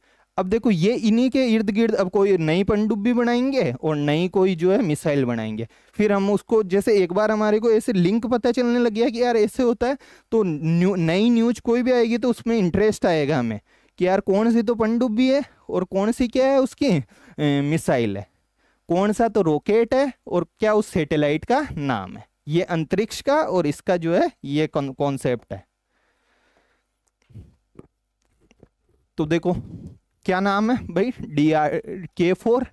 और कोई भी रक्षा उपकरण होता है तो बताओ कौन बनाएगा, पहले ही बताया था नाम, देखो कैसा, DRDO, defence research and development organisation. अब ये शब्द हर जगह हमको देखने को मिलेगा, DRDO। जैसे DRDO साहब कभी तो गौरव बम को जो है बना रहे हैं, कभी जोरावर बना रहे हैं, हम देखे हैं हल्का लाइट टैंक बनाया इसने जोरावर। बम का नाम क्या था, गौरव बम था, क्या बम का नाम था, गौरव था। ऐसे ही नागास्त्र, क्या नागास्त्र जो क्या है, आत्मघाती ड्रोन है। इनको हम जो है अलग किसी क्लास में जैसे जैसे आएंगे देखते जाएंगे। तो DRDO की फुल फॉर्म पता चल गई कि यार अपने डिफेंस से संबंधित, किससे संबंधित, डिफेंस से संबंधित, यानी रक्षा से संबंधित जितनी भी जो रिसर्च करता है, डिफेंस से संबंधित जो भी अनुसंधान करता है, उस संस्थान का क्या नाम है, और उसको डेवलपमेंट करता है, विकास करता है, क्या करता है, उसका विकास करता है हमारे देश के में जो है रक्षा को बनाए रखने के लिए, जो उसका नाम क्या है, DRDO। समीर कामत इसके क्या है अभी अध्यक्ष है। तो कौन बनाएगा इनको, मिसाइल विसाइल को, DRDO बनाया। तो देखो इसको किसने बनाया, DRDO ने। और दूसरी जो है ये सबमरीन लॉन्च्ड बैलिस्टिक मिसाइल है, इसको किस नाम से जाना जाता है, कलाम 4 के नाम से। तो ऐसे नहीं पूछेगा किसने बनाया, ये तो मैं समझा रहा हूँ, हर बार आएगा शब्द, मान लो नया शब्द लग रहा है हमको यार DRDO ये क्या है, तो इसलिए हमें पता रहना चाहिए कि K4, K का मतलब कलाम, 4 का मतलब चौथे नंबर की। और कौन सी पनडुब्बी से, INS अरिगात। INS अरिगात जो है कौन से नंबर की है बताओ मेरे को, दूसरे नंबर की। किससे चलती है, परमाणु से, परमाणु ऊर्जा से चलती है। अब देखो ये पिनाका रॉकेट को लॉन्च करने वाला, अब पिनाकी देखो, पिनाक मतलब शिव जी का जो दिव्य अस्त्र, उसको जैसे हिंदी पढ़ते हैं तो उसमें पर्यायवाची शब्दों में आता है ये पिनाकी, शिव जी के लिए, शिव जी से संबंधित शब्द है ये, मतलब अस्त्र से संबंधित, किससे, अस्त्र से। तो DRDO कौन करेगा भाई, अस्त्र वस्त्र अभी बताया मैंने, कौन बनाएगा, DRDO। तो DRDO ने इस हथियार प्रणाली को बनाया, नाम पता रहना चाहिए। गाइडेड का मतलब निर्देशित, निर्देशित करने वाली इसका हथियार प्रणाली का नाम क्या है, पिनाका। पिनाका खुद क्या है बताओ मेरे को, शिवजी से संबंधित एक दिव्य अस्त्र है, दिव्य अस्त्र। अब ये अस्त्र तो जो है पता ही होगा, अस्त्र क्या होता है और शस्त्र क्या होता है। शस्त्र तो किस में रहता है, हाथ में रख करके, जैसे तलवार है तो वो तो शस्त्र है, और कुछ भी हम फेंक रहे हैं तो वो क्या है, अस्त्र है। जैसे याद करने के लिए मैं बताऊं, जैसे ब्रह्मास्त्र, रामायण वगैरह देखते हैं तो उसमें शब्द आता है ना, ब्रह्मास्त्र का जो है प्रयोग किया, तो मान लो इसके संधि की, ब्रह्मा या ब्रह्म जो भी है, ब्रह्मा या ब्रह्म प्लस अस्त्र, तो ये जो अस्त्र है, मतलब देखा कभी जो रावण को मारते हैं या किसी को भी जो है तो छोड़ करके या हाथ में रख करके, तो छोड़ करके, तो ये उसी से बना है देखो अस्त्र। तो इसको क्या किया जाएगा, छोड़ करके, छोड़ करके मतलब फेंक करके, क्या कर करके, फेंक करके। तो अस्त्र आए तो वो हथियार जो फेंक करके चलाया जाता है, हाथ में रख करके जो चलाया जाएगा उसको क्या कहेंगे, शस्त्र। जैसे तलवार, हिंदी में शुद्ध शुद्ध वाक्य में दिया हुआ है, दे देगा तलवार एक अस्त्र है, और 4 ऐसे कुछ अलग अलग दे देगा, तो वो वाली चीज है, ये क्या हो गया, शस्त्र, तलवार हो गया। तो वो वाला ही जो है ये अस्त्र, एक तरीके से पिनाकी। कौन सा, पिनाकी। अंतरिक्ष प्रौद्योगिकी में जाते हैं ना तो अस्त्र जो है एक तरह जो ये मिसाइल भी है, अस्त्र क्या है? एक मतलब जो हवा से, एकमात्र इंडिया में ऐसी ये है जो हवा से किस में मार करती है? हवा में जो है मार करने वाली, केवल एकमात्र। कौन सी? अस्त्र जो है ये, तो पता रहना चाहिए। और अब हम जो है इसके अलग से देखेंगे। आगे देखो, अभी थोड़ी देर पहले हम विक्रांत मेसी पढ़ के आए। क्या पढ़ के आए? विक्रांत मेसी। हमने अंतर्राष्ट्रीय जो है फिल्म फेस्टिवल करवाया था गोवा में, जिसमें इनको जो है film personality of the year के ना किया था। तो किसी न किसी फिल्म को तो उसमें बेस्ट फिल्म का अवार्ड मिला होगा। तो बेस्ट फिल्म का अवार्ड यानी जो टॉप इसका पुरस्कार है वो है गोल्डन पिकॉक अवार्ड। कौन सा अवार्ड है? Golden peacock award. कौन सी फिल्म को मिला है? टॉक्सिक फिल्म को। कहाँ की फिल्म है ये? लिथुआनिया की। कहाँ की? लिथुआनिया। तो विक्रांत मेसी को तो क्या मिला? गोवा में जो फिल्म फेस्टिवल हुआ उसमें film personality of the year से तो किसको सम्मानित किया गया? विक्रांत मेसी को। और टॉक्सिक, क्या? टॉक्सिक के नाम से जो मूवी है, कहाँ की मूवी है? लिथुआनिया की। इसको सबसे बेस्ट यानी जो अवार्ड है गोल्डन पिकॉक अवार्ड वो दिया गया है। कौन सा अवार्ड दिया गया है? गोल्डन पिकॉक अवार्ड दिया गया है। अब देखो ये ऑस्कर जो पुरस्कार, फिल्म जगत का जो सबसे उत्कृष्ट पुरस्कार, इस ऑस्कर जो 2025 में नामित किया। जैसे पिछला हमने पढ़ा था, तो पिछली क्लासेस में हमने देखा था कि किरण राव द्वारा निर्देशित, किसके द्वारा निर्देशित? किरण राव द्वारा निर्देशित कौन सी मूवी? लापता लेडीज। कौन सी मूवी थी? लापता लेडीज, जिनको ऑस्कर के लिए नामित किया था। ये पिछली जो है हमने देखा था। इस बार देखो ऑस्कर के लिए, ऑस्कर में भी भाई ऐसे थोड़ी मूवीज के लिए अलग अलग मतलब श्रेणी है। तो लाइव एक्शन शॉर्ट फिल्म से श्रेणी, शॉर्ट मतलब छोटा, लाइव यानी जानते हैं हम, तो उस श्रेणी में जो है कौन सी मूवी को दिया गया है? सनफ्लावर्स। फ्लावर्स है ये, flowers were first ones to know. थोड़ा सा नाम याद रख लेना, sunflowers were first to know. थोड़ा ऐसे सनफ्लावर्स याद रहेगा तो पता चल जाएगा हमारे को कि इसको ऑस्कर 2025 के लिए क्या किया गया है? नामित किया गया। किसके लिए नामित किया गया है? ऑस्कर 2025 के लिए। कौन सी को? Sunflowers were first ones to know. तो ये हमारे पुरस्कार वगैरह अलग से सिलेबस में है ही, तो पुरस्कार ध्यान रखना है। पुरस्कार में जो है ये हमारे सिलेबस से क्या हो रहा है? इंटरलिंक हो रहा है। आगे देखो, हमारे ये भी है कि साइंस एंड टेक में रिसेंट डेवलपमेंट्स, किसमें? साइंस एंड टेक में जो है रिसेंट क्या डेवलपमेंट्स, चाहे इंडिया का हो चाहे राजस्थान का हो। जैसे उसने एक बार लेक्चरर एग्जाम में जो है बांसवाड़ा के माही जो है उसमें जो साइंस टेक में मतलब इसमें नाभिकीय ऊर्जा में जो था उसका क्वेश्चन पूछा, तो ये भी पूछ सकता है अलग से जो है। तो एआई क्या है भाई? एआई साइंस टेक से रिलेटेड है। तो इसका जैसे अलग पपीते का सेंटर ऑफ एक्सीलेंस बना रहे हैं, यानी उत्कृष्टता केंद्र बना रहे हैं, संतरे का बना रहे हैं, ऐसे कहीं ना कहीं एआई का भी बनाएंगे। किसका बनाएंगे? एआई का भी बनाएंगे। तो जनरली किसका बनाएंगे बताओ मेरे को? आईआईटी कहाँ पे है हमारे, जो मतलब जो राजस्थान की आईआईटी कहाँ पे है? आईआईटी जोधपुर में। कहाँ पे है? आईआईटी जोधपुर में। तो आईआईटी में बनाएंगे। क्या बनाएंगे? सेंटर ऑफ एक्सीलेंस बनाएंगे। किसका? पपीते का या संतरे का? नहीं, किसका बनाएंगे? एआई का। एआई क्या होता है? सबको पता ही होगा, आर्टिफिशियल इंटेलिजेंस, कृत्रिम बुद्धिमत्ता। क्या? कृत्रिम बुद्धिमत्ता मतलब जो ये मशीन वशीन इनको इंटरलिंक करके, जैसे मान लो गाड़ी से आए और एसी चल रही है तो रोज का टाइम हमारा फिक्स है 2 बजे का, तो सारी चीजें ऐसे लिंक की जो ये मशीन है ये भी आदमी की तरह वर्क करे। जैसे अपन एसी ऑन करेंगे ना, तो वो एसी ऑटोमेटिक जो है 15 मिनट पहले ही जो है ऑन हो जाएगी कि पता है हाँ साहब आने वाले हैं, और जो है वो क्या हो जाएगा? गर्म हो जाएगी। ये तो एक जनरली छोटा सा मैंने क्या दिया है? एग्जाम्पल दिया। तो ये एआई कृत्रिम बुद्धिमत्ता किसमें? एक तरीके से मशीनों में। मशीनों में जो है क्या आ जाए? मानव जैसी बुद्धि आ जाए। इसके बहुत सारे अलग अलग मतलब शाखाएं हैं। तो कहाँ पे? A centre of excellence IIT Jodhpur में हो रहा है। किसका हो रहा है? एआई का सेंटर ऑफ एक्सीलेंस स्थापित किया जा रहा है। इसमें देखो कौशल से और क्षमता निर्माण के लिए युवा आई पहल शुरू की गई है। ये बहुत इंपॉर्टेंट है। यू का मतलब होता है उन्नति, वी का मतलब विकास। युवाओं से रिलेटेड, युवाओं की क्या करना? एक तरीके से उन्नति, और वी का मतलब क्या? विकास। तो इसका भी जो है शुरू किया गया है। तो थोड़ा देखो इस तरीके के क्वेश्चन में साइंस टेक में वो कथन कारण में जा रहा है, तो हमको पता रहना चाहिए। केवल ये पढ़ के नहीं छोड़ देना है कि भाई एआई का सेंटर ऑफ एक्सीलेंस कहाँ बन रहा है? आईआईटी जोधपुर में बन रहा है। पहल कौन सी है? यूएआई। तो इसका फुल फॉर्म मैंने बता दिया। कोई ना कोई तो इसको सपोर्ट करेगा, तो कौन सपोर्ट कर रहा है इसको? फेसबुक की जो पेरेंट कंपनी, हमको पता ही है, जैसे व्हाट्सअप वगैरह, फेसबुक तो आता ही है लिखा हुआ मेटा, META, फेसबुक पे। तो उसकी जो पेरेंट कंपनी है मेटा, ये 3 वर्ष में, कितने वर्ष में? 3 वर्ष में जो है कितने करोड़ का फंड देगी? 7.5 करोड़ का। थोड़ा बहुत जो है हमें ये फैक्ट पता रखना है। क्या? AI का सेंटर ऑफ एक्सीलेंस। किसका सेंटर ऑफ एक्सीलेंस? AI का। कहाँ पे? IIT जोधपुर में। बताओ डुगोचा क्या है? डुगोचा सलूम्बर में है। कहाँ पे है? सलूम्बर में। क्या निकलता है? सोना निकल रहा है। और सलूम्बर में क्या? महिला विधायक बताओ कितने हो गए हमारे? 21 हो गए। सलूम्बर से MLA कौन बनी?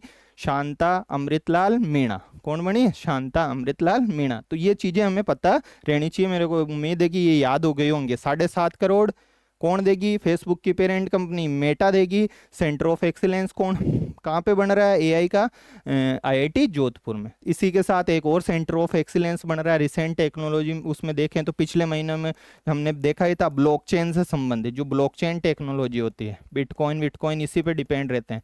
तो नाम याद कर लेना, ब्लॉकचेन जो तकनीकी है उसका सेंटर ऑफ एक्सीलेंस कहाँ बन रहा है? कौन सी का? अक्टूबर की क्लास में हमने देखा था। किसका? ब्लॉकचेन का। तो बताओ, AI का बना दिया साहब जोधपुर में।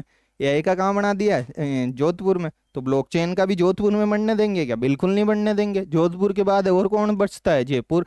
तो कहाँ पे बनाया है ब्लॉकचेन का? जयपुर में बनाया है। ब्लॉकचेन का सेंटर ऑफ एक्सीलेंस कहाँ बन रहा है? जयपुर में बन रहा है। तो ये बातें हमको क्या रहनी चाहिए? पता रहनी चाहिए। आगे देखो, जल उत्सव। क्या? जल उत्सव। अब इस जल उत्सव से जो है उसने संस्कृत डिपार्टमेंट में जो एक क्वेश्चन निकाल के लाया वोश का। किसका? वोश का, कि भाई ये सम्मेलन कहाँ पे हुआ? नई दिल्ली में। कौन से मंत्रालय पूछा था शायद। तो देखो ये जल उत्सव अब कौन कर रहा है? नीति आयोग द्वारा आयोजित इस कार्यक्रम में हनुमानगढ़ जिले के आशान्वित संगरिया ब्लॉक, देखो इसमें क्या होता है, नीति आयोग चला रहा है। नीति आयोग आकांक्षी जिले घोषित करता है, जो बहुत ज्यादा पिछड़े हुए टाइप के जिले हैं उनमें उनमें मतलब डेवलपमेंट होना चाहिए। डेवलपमेंट का एक तरीके से थिंक टैंक देखा जाए ना, कि जो रणनीतियां बनाता है भारत में विकास हो, तो कौन है वो? नीति आयोग है। कौन है वो? नीति आयोग जो है इसकी रणनीतियां बनाता है। कौन बनाता है? नीति आयोग। और यही नीति आयोग इसने क्या किया? आकांक्षी जिले घोषित करता है। राजस्थान में भी बताओ आकांक्षी जिले रहेंगे कि नहीं रहेंगे? हमेशा ये चेंज नहीं होने वाले। कोई ऐड हो जाएगा या कोई मान लो विकास हो गया तो निकल जाएगा। हमेशा याद रखने, आकांक्षी जिले कितने हैं राजस्थान में? 5। कितने हैं? 5। अब देखो कौन से हैं राजस्थान के। एक तो जो है इधर जैसलमेर, इधर धौलपुर, पूर्वी जिला और पश्चिमी जिला। ये पश्चिमी जिला जैसलमेर, ये धौलपुर हो गया। धौलपुर के पास वाला है आकांक्षी जिला करौली। कौन सा? करौली। पोषित लाडो कहाँ चला रहे हैं? अभी पढ़ा के आया हूँ 12 में, तो ये रहा 12। ये रहा क्या? 12। तो ये 12 हो गया। कितने हुए अभी तक बताओ मेरे को? अभी तो 4 ही हुए सर। आपने कितने बताए थे? 5 बताए थे। तो एक कौन सा रह गया? एक रह गया सिरोही। कौन सा रह गया? सिरोही। अब कितने हो गए?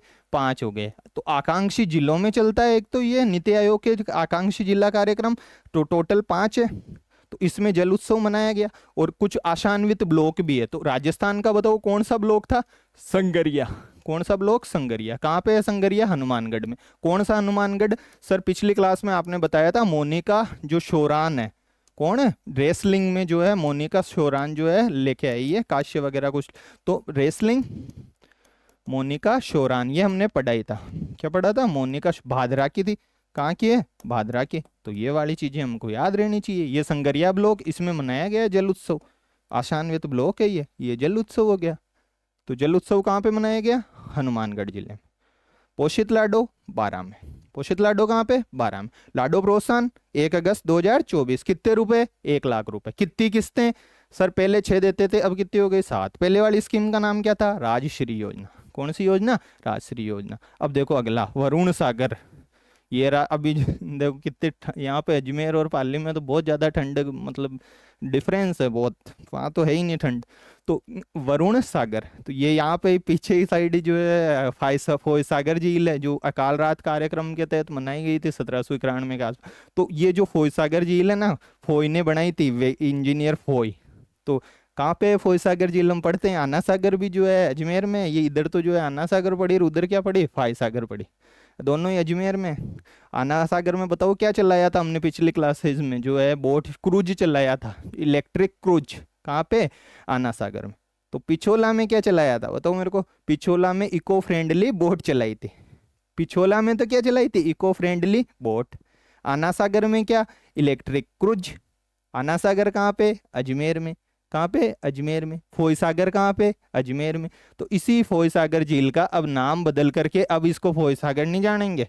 अभी तक तो हम फोई सागर कहते हैं, अब आने वाले इसको क्या कहेंगे? वरुण सागर। कौन सा सागर? वरुण सागर। वरुण किसको बोलते हैं बताओ मेरे को? वरुण खुद ही, वरुण तो देवता है, ऋग्वेद में बहुत मतलब जल के देवता। रोग वोग हो जाता था इनकी पूजा बहुत, जो है इंद्र जैसे सबसे जो 250 श्लोक तो जो है इंद्र पे ही है। तो इंद्र, फिर अग्नि, फिर तीसरे नंबर के ये वरुण ही थे। तो वरुण का मतलब ही क्या होता है? जल होता है। वरुण का मतलब क्या होता है? जल। क्या हमने और कुछ वरुण पढ़ा है क्या? बिल्कुल वरुण हमने पढ़ा है। भारत के और किसके बीच में? फ्रांस के बीच में। किसके बीच में? फ्रांस के बीच में। जल का, जल मतलब कौन सी सेना हो गई? नौसेना हुई कि वायुसेना हुई? नौसेना। तो भारत व फ्रांस के बीच में जो नौसेना जो अभ्यास होता है, कौन सा अभ्यास? नौसेना का अभ्यास। उसको किस नाम से जाना जाता है? वरुण के नाम से जाना जाता है। तो इसको अब किस नाम से मतलब इसको क्या कहेंगे बताओ मेरे को? वरुण सागर कहेंगे। क्या कहेंगे इसको? वरुण सागर। कौन सी झील को? फाई सागर झील को। आगे देखो, एम्स जोधपुर। जोधपुर में अभी क्या करा के आए हैं? एआई का सेंटर ऑफ एक्सीलेंस बना के आए हैं। तो आईआईटी देखो, राजस्थान की आईआईटी भी जोधपुर में, और राजस्थान का एम्स भी कहाँ पे? जोधपुर में। मतलब तो उस एम्स को जो है बेस्ट एक्स्ट्रा म्यूरल इंस्टीट्यूट के लिए प्रतिष्ठित पुरस्कार से जो है सम्मानित किया गया। एक्स्ट्रा म्यूरल क्या होता है? जहाँ पे स्टडी भी मतलब करते हैं और वहीं पे ही जो है ये प्रैक्टिस करते हैं। जैसे देखा ही होगा मेडिकल कॉलेज में स्टडी भी वहीं होती है और प्रैक्टिस भी वो वहीं करते हैं। तो बेस्ट एक्स्ट्रा म्यूरल जो इंस्टीट्यूट है वो इसको जो है इसमें किया है। प्रतिष्ठित से थोड़ा सा प्रतिष्ठा याद रख लेना, संधि ऐसे करते हैं इसकी, हमको रूल्स वूल्स तो बाद में देखेंगे कभी। प्रति प्लस स्था, तो इसका भी क्या हो जाएगा? प्रति प्लस स्थित। बहुत फेवरेट क्वेश्चन है आरपीएससी का। प्रतिष्ठा, प्रति प्लस स्था, ठा भी देगा कुछ भी देगा। तो ऐसे शेर थे दिखे ना ऐसे, तो ऐसे कर दो। जैसे मान लो मैंने अधिष्ठाता दिया, क्या दिया? अधिष्ठाता। तो क्या हो जाएगा? ये शय षटकोण तो स में बदलेगा और ये थ में बदलेगा। तो अधि प्लस स्থাता, प्रति प्लस स्था। तो प्रतिष्ठित पुरस्कार से सम्मानित किया गया है किसको? एम्स जोधपुर को। एआई का centre of excellence Jodhpur. Blockchain का बताओ मेरे को? जयपुर। ब्लॉकचेन का कहाँ पे? जयपुर में। तो ये हो गया। आगे देखो, प्रधानमंत्री भारतीय जन औषधि केंद्र। जन औषधि केंद्र क्या होते हैं हमको पता है, ये जिन जेनरिक दवाएं हैं कम रेट में सस्ते में मिलती है कहीं मेडिकल कॉलेज वगैरह इसमें इस जैसे जेएलएन पे हम जाते हैं तो बाहर जन औषधि केंद्र लिखा हुआ रहता है।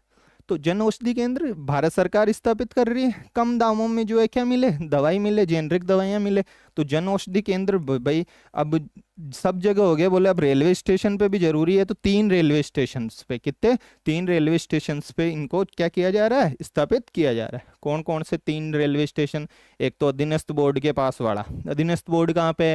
राजस्थान राज्य अधीन कर्मचारी चयन बोर्ड भी जिसको बोलते हैं, दुर्गापुरा में। कहाँ पे? दुर्गापुरा में। तो दुर्गापुरा में हो गया। एक छाते वातेर बहुत बनते हैं, मेरे पोस्टिंग प्लेस के जस्ट पास में ही है फालना। अगला स्टेशन ट्रेन से जाते हैं तो रानी के बाद अगला स्टेशन ये आता है, तो ये फालना। पता चल गया। एक तो अधीनस्थ बोर्ड दुर्गापुरा, एक फालना छातों के लिए फेमस, ये रेनॉल्ड्स पेनवेनर ये सब इनके मालिक यहीं के ही हैं। तो ये एक फालना हो गया। और एक कौन सा? नवो बाड़मेर वाला। बाड़मेर कौन सा? अभी अभियान चल रहा है नवो बाड़मेर, टीना डाबीज जो कलेक्टर है। तो ये तीनों स्थानों पे क्या बनाया? प्रधानमंत्री जन औषधि केंद्र। तो पोषण केंद्र कहाँ बनाया था बताओ? जन पोषण केंद्र। किसी ने पिछली क्लासेस किसी को याद हो तो बताओ मेरे को। पोषण केंद्र 2nd ग्रेड में उठा के पूछ लेगा। जयपुर का कौन सा गांव? नाथावल गांव। कौन सा केंद्र बनाया था? जन पोषण केंद्र। कौन सा गांव? नाथावल गांव। तो ये पता रहना चाहिए। स्टेशन तो अब तो याद हो गए। फालना, नवो बाड़मेर वाला बाड़मेर, और कौन सा? दुर्गापुरा। ये चीजें हमारे को क्या रहनी चाहिए? क्लियर रहनी चाहिए। आगे देखो, राज सखी पोर्टल। नाम से सखी किसको बोलते हैं? सहेली को।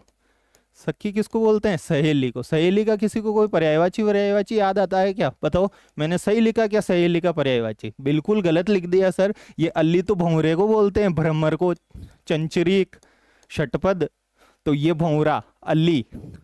अल्ली बड़ा या आली भी लिख देते हैं कभी, तो उसको बोलते हैं सखी। तो राज सखी यानी सखी यानी सहायता के लिए बनेगा।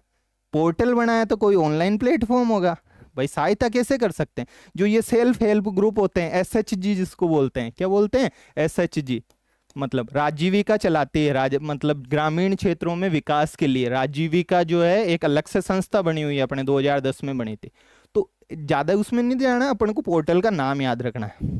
कौन सा पोर्टल? राज सके। अब ये क्या करेगा भाई, कोई बनाया, मान लो कोई गांव में कोई भी सामान वगैरह बनाया, तो उसको ऑनलाइन बिक्री के लिए मतलब सुविधा प्रदान करेगा। और क्या करेगा, कोई शिकायतें भी हो सकती हैं इनकी, तो वो शिकायत विकायत के लिए ये उनको संबल देने के लिए, कुल मिला के ये सारी चीजें एक ही शब्द में आ गई, उनको संबल देने में। तो सखी, अली, अली छोटा भंवरे के लिए, अली या आली, आली कहते हैं ना यार, काई आड़ी ऐसे, तो वो वाला ही आड़ी।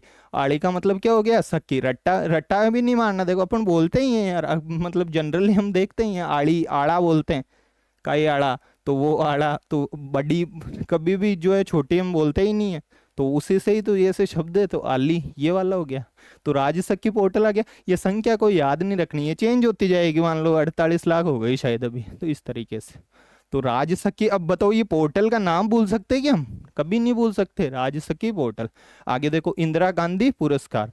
देखो गांधी जी खुद तो जो है गांधी ऐसे लिखा करते थे, अब इस पे शब्द पे बहुत विवाद है कि कैसे हिंदी में शुद्ध लिखें, लेकिन गांधी जी खुद ऐसे लिखते थे, और जनरली अच्छी बुक्स में लिखा हुआ भी ऐसे आता है।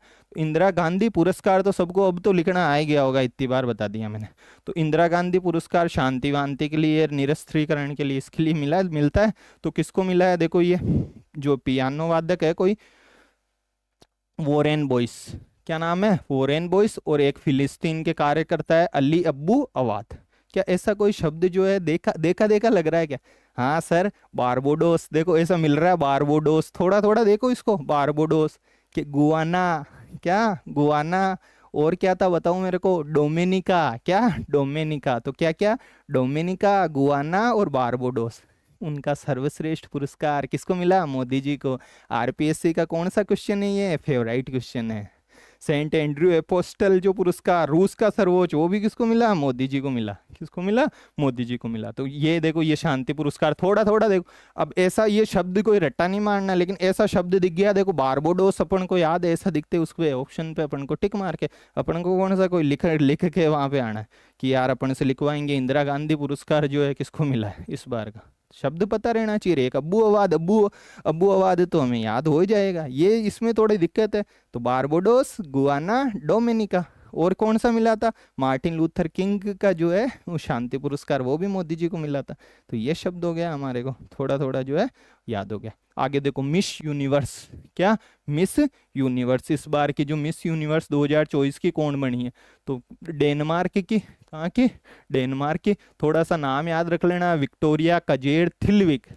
कौन सी विग? थिलविक। तो 4 बार बोलेंगे थिलविग थिलविग थिलविग, तो याद हो जाएगा, कजेर थिलविग। ऑप्शन में मान लो ऐसे एग्जैक्ट नाम पता नहीं रहेगा तो भी थिलविग कहीं दिख जाएगा, और हम उसको क्या कर देंगे? सही कर देंगे, थिलविग। आगे देखो, क्या नाम है? शुभनीत सिंह। अब नाम से ही पता चल रहा है कि यार ये तो क्या है, संगीतकार, और रैप सॉन्ग जो है गाते हैं। कौन? शुभमीत सिंह। कनाडा, शायद कनाडा में ये जो है रहते हैं। नाम याद रख लेना। इनको क्या बनाया? देखो UNFCC ने जो है, UNFCC अच्छे से हम पिछली क्लासेस में जो है डिस्कस कर चुके हैं। उसने क्या किया है? ग्लोबल जलवायु ब्रांड एम्बेसडर जो है इनको बनाया है। कौन सा ब्रांड एम्बेसडर इनको बनाया है? ग्लोबल जलवायु ब्रांड एम्बेसडर इनको बनाया। किसको बनाया? शुभनीत सिंह जी को बनाया। किसको बनाया? शुभनीत सिंह को जो है बनाया। ऐसे ही देखो, मनु भाकर, मनु भाकर को जो है शिपिंग मंत्रालय ने। अब मनु भाकर अभी अपन पढ़ के आए ना, देखो मैंने कहा ना कहीं अलग जगह लूंगा मैं। 1+5 किसमें? ओलंपिक में। रजत किसको जिताया? नीरज चोपड़ा को।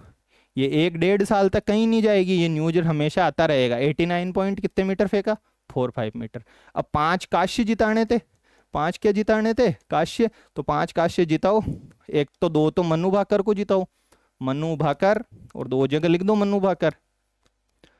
मनु भाकर और मनु भाकर। एक तो मनु भाकर ने क्या जीता 10 मीटर एयर में सिंगल में, किसमें सिंगल में, क्या 10 मीटर में और कहीं जीता क्या है क्या? हाँ सर, पिछली क्लास में अवनी लेखरा को जिताया हमने, गोल्ड जिताया। सेकंड किसको जिताया था? मोना अग्रवाल को। क्या जिताया था? काश्य जिताया था। क्या स्कोर याद है क्या? बिल्कुल 249.7 तो किसका था बताओ मेरे को? अवनी लेखरा का। अवनी लेखरा का कितना था? 249.7। मोना अग्रवाल का कितना था बताओ मेरे को? 228.7। और तीसरा किसको जिताया था हमने? तीसरा सुंदर सिंह गुर्जर को। किसको? सुंदर सिंह गुर्जर को जो है उनसे क्या फिकवाया था? भाला फिकवाया था। देवलन गांव के थे।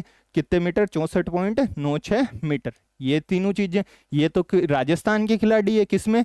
पैरा ओलंपिक में। किसमें? पैरा में। अब ओलंपिक में हम देख रहे हैं इंडिया के, राजस्थान के तो कुछ करके आए नहीं, चौथे स्थान पे जरूर रहे थे, बहुत इंपॉर्टेंट है वो भी हम देखेंगे कि वो कौन कौन थे। अनंजीत सिंह नरूका और माहेश्वरी चौहान, वो अलग देखेंगे।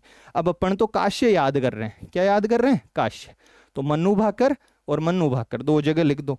मनु भाकर ने 2 काश्य जीते, एक तो 10 मीटर में और एक जो है युगल में। साथ में कौन थे? सरोबजीत सिंह। कौन थे? सरोबजीत सिंह थे। तो ये 2 बातें जो है 2 काश्य हो गए। अब कितने रहे बताओ मेरे को? 3। तो मनु भाकर को मैंने क्या कहा था, जैसे सुभनीत सिंह जी को जो है ग्लोबल मतलब जलवायु परिवर्तन का ब्रांड एम्बेसडर बनाया, ऐसे मनु भाकर को कौन से मंत्रालय ने बना दिया बताओ मेरे को? शिपिंग मंत्रालय ने। कौन से मंत्रालय ने? शिपिंग। क्या इस एक से कोई कुछ याद आ रहा है क्या सर? रैंक याद आ रही है कि इंडिया की रैंक इस एक से याद कर लिया हमने, कितनी? 71 रही है। किस में रही है बताओ मेरे को? ओलंपिक में। किस में रही है? ओलंपिक में। अब ये 3 और अपन देख लेते हैं साथ ही, या एक देखते हैं पहले। हॉकी का तो हमको याद ही है कि भारतीय हॉकी टीम ने जो है क्या जीता है? कांस्य जीता है। कौन सी टीम ने? भारतीय हॉकी टीम ने जो है कांस्य जीता। पिछली क्लास में मैंने बताया ही था कि आरपीएससी ने इस क्वेश्चन को उठा लिया। अमन सहरावत देखो चल रहा था मतलब ओलंपिक, और इस बार भारतीय रेसलिंग टीम में जैसे विनेश जो फोगाट थे उनको तो जो है जो मैटर हो गया केजी जो उनका बढ़ गया था वो, तो रेसलिंग में एक भी जो है पदक नहीं। ऐसा पहली बार होता है अगर जो है कोई पदक नहीं जीतता, लेकिन पदक कौन लास्ट में लेके आए? अमन सहरावत। तो जो 6ठे नंबर का हमारा पदक था, याद करने के लिए भी बता रहा हूँ और इंटरेस्टिंग भी है बहुत ज्यादा, रेसलिंग में 6ठे नंबर लास्ट जो पदक जीत के लाए ना, कौन है? अमन सहरावत। आरपीएससी ने इसी को जो है अभी संस्कृत डिपार्टमेंट में इनकी कैटेगरी पूछ ली, भाई वजन तो होगा ना, कौन सी कैटेगरी में लड़ते हैं? 57 केजी में लड़ते हैं। किस में लड़ते हैं? 57 केजी में। ये क्वेश्चन उठा लिया। अब कितना रह गया बताओ मेरे को? फर्स्ट कौन है? नीरज चोपड़ा। कौन है? नीरज चोपड़ा। क्या जीता? रजत जीता। किस में जीता? भाला फेंक में जीता, जेवलिन थ्रो में जीता। कितना फेंका? 89.45। मनु भाकर कितनी जगह लिखा? 2 जगह। कितने मीटर में? 10 मीटर में सिंगल में। साथ में किसको लिख दिया? सरोबजीत सिंह को। क्या हॉकी ने कुछ जीता क्या? हाँ सर, हॉकी ने कांस्य जीता है। तो भारतीय हॉकी टीम ने जो है क्या जीता? कांस्य जीता। तो ये कितने हो गए बताओ मेरे को? नीरज, मनु भाकर 3, हॉकी 4, लास्ट वाला किसने जीता? अमन सहरावत। कितने की? रेसलिंग में मैंने कहा था ना, रेसलिंग इस बार रेसलिंग में कुछ होता ही नहीं, जीतते ही नहीं। अमन सहरावत लास्ट में लेके आए थे 57 केजी में। अब एक बच गया, कौन है वो? स्वप्निल कुसाले। ये भी शूटिंग में है। ये भी किस में है? शूटिंग में। स्वप्निल कुसाले। इन्होंने कितने मीटर में? 10 मीटर में। क्या? नहीं, कोई तो जो है दूसरे मीटर में जीतने वाला चाहिए ना। तो कितने मीटर में जीता? 50 मीटर में। इतने मीटर में 3 स्टेज अलग अलग जो है किस हिसाब से 3 पोजीशन, स्टेज 3 पोजीशन में, उसमें जो है इन्होंने जीता। तो ये थोड़ा सा और हम क्लासेस में बीच बीच में क्या करते रहेंगे? इनको याद करते रहेंगे। तो ये बहुत इंपॉर्टेंट है, पूरे साल भर के लिए जो है ये पेज इंपॉर्टेंट है जो अभी मैंने बनाया है। पिछली क्लासेस को रिवाइज करा रहा हूँ मैं जुलाई अगस्त वाले को। अगला देखो, अगला पॉइंट क्या है? रतन टाटा ए लाइफ। हमें पता ही है कि रतन टाटा जी का अभी थोड़े दिन पहले क्या हो गया? निधन हो गया। तो इन पे जो है पुस्तक लिखी, ये आईएएस अधिकारी है जो थॉमस मैथ्यू है। क्या है? आईएएस अधिकारी। इनके जीवन की बहुत सारी बातें जो है इंटरेस्टिंग पहलू इसमें लिखे है। नाम याद कर लेना हमको, थॉमस मैथ्यू। कौन है? Thomas Matthew. कौन सी किताब? हमारे जो, बताओ क्यों लेके आया हूँ ये क्वेश्चन? क्योंकि हमारे अलग से लिखा हुआ है, विश्व की पुस्तकें नहीं है। ध्यान रख लेना, सिलेबस जब ढंग से देखोगे तो भारत की पुस्तकें और उनके लेखक, किसकी पुस्तकें? भारत की पुस्तकें और उनके लेखक। सिलेबस का एक एक पॉइंट हमें याद रहना चाहिए। यह नहीं कि भाई विश्व की किसी किताब में विश्व की लिखी हुई है उसको भी हम याद करने लगे। तो भारत की पुस्तकें थॉमस मैथ्यू ने लिखी। किसके? रतन टाटा ए लाइफ। आगे देखो वज्र प्रहार 2024, ऐसा कोई बड़ा बड़ा नाम बताओ, बड़ा देश कौन सा है? अमेरिका। तो ऐसा कुछ भी आए ना तो हमको तो इतना बड़ा नाम आया, युद्ध अभ्यास 2024, ये युद्ध अभ्यास 2024 नाम ही है। भारत के और किसके बीच में होता है? अमेरिका के बीच में। किसके बीच में? भारत, युद्ध अभ्यास। और कौन सा बताओ मेरे को? वज्र प्रहार। वज्र प्रहार भी किसके? भारत और अमेरिका के बीच में होता है। ठीक है, ये पता चल गया। युद्धाभ्यास हमारे हर बार जो है पिछले लेक्चरर एग्जाम में तो हर शिफ्ट में जो है उनका फेवरेट क्वेश्चन था, कोई ना कोई युद्धाभ्यास वो पूछ रहे थे। आगे देखो गरुड़ शक्ति, तो गरुड़ देवता को जैसे रामायण से थोड़ी बहुत याद कर लो, इधर साउदर्न पार्ट में ही था, तो इधर ही जो है हमारा क्या है? ये इंडोनेशिया है। तो भारत के और किसके बीच में होता है? गरुड़ आते ही जो है इंडोनेशिया याद आ जाना चाहिए हमको, ये उड़ के गया गरुड़ इंडोनेशिया में। तो गरुड़ शक्ति पिछली क्लास में हमने देखा ही था, भारत और फ्रांस के बीच में होता है। क्या वरुण देखा था क्या? इसी क्लास में वरुण को देखा था। वरुण जल, तो नौसेना का अभ्यास है, किसके बीच में? भारत और फ्रांस के बीच में। शक्ति भारत और किसके बीच में? बताओ मेरे को? फ्रांस के बीच में। नौसेना वाला कौन सा है? वरुण। गरुड़ शक्ति किसके बीच में है? भारत और इंडोनेशिया के बीच में। वज्र प्रहार, वज्र का प्रहार अमेरिका। कौन? अमेरिका। पिछली क्लास में मैंने क्वेश्चन पूछा था अल नजा वाला, तो अल नजा किसके? बताओ मेरे को? अल नजा जो है भारत और ओमान के। पिछले लेक्चर एग्जाम में ये क्वेश्चन पूछा था, अल नजा। देखो अल से जो है याद कर लो ओमान, और ओमान के साथ एक और होता है, ओमान के ये ओमान, ये रहा भारत, इसके बीच में एक ब्रिज बना दो, ईस्टर्न ब्रिज। कौन सा ब्रिज? Eastern bridge. तो ईस्टर्न ब्रिज भी किस किस के बीच में होता है? बताओ मेरे को? भारत और ओमान के बीच में होता है। किस किस के बीच में होता है? भारत और ओमान के बीच में। हर एग्जाम में जो है ये क्वेश्चन पूछे जाते हैं, हम बार बार जहां भी कहीं आएगा तो उनसे इंटरलिंक को जो है क्या करते जाएंगे? याद करते जाएंगे। शक्ति पता चल गया ना? भारत फ्रांस। वरुण भारत फ्रांस। युद्ध अभ्यास 2024 बड़ा सा नाम, भारत अमेरिका। गरुड़ शक्ति, गरुड़ उड़ा दो इंडोनेशिया में, तो ये इंडोनेशिया। आगे देखो अब कोई बहाना नहीं, ये अभियान चलाया है एक, जो महिला बाल विकास मंत्री है इंडिया की। तो लिंग आधारित हिंसा को क्या करने के लिए? समाप्त करने के लिए। किसको समाप्त करने के लिए? लिंग आधारित हिंसा को समाप्त करने के लिए जो है एक अभियान चला है। उस अभियान का थोड़ा सा नाम याद कर लेना। अब कोई बहाना नहीं।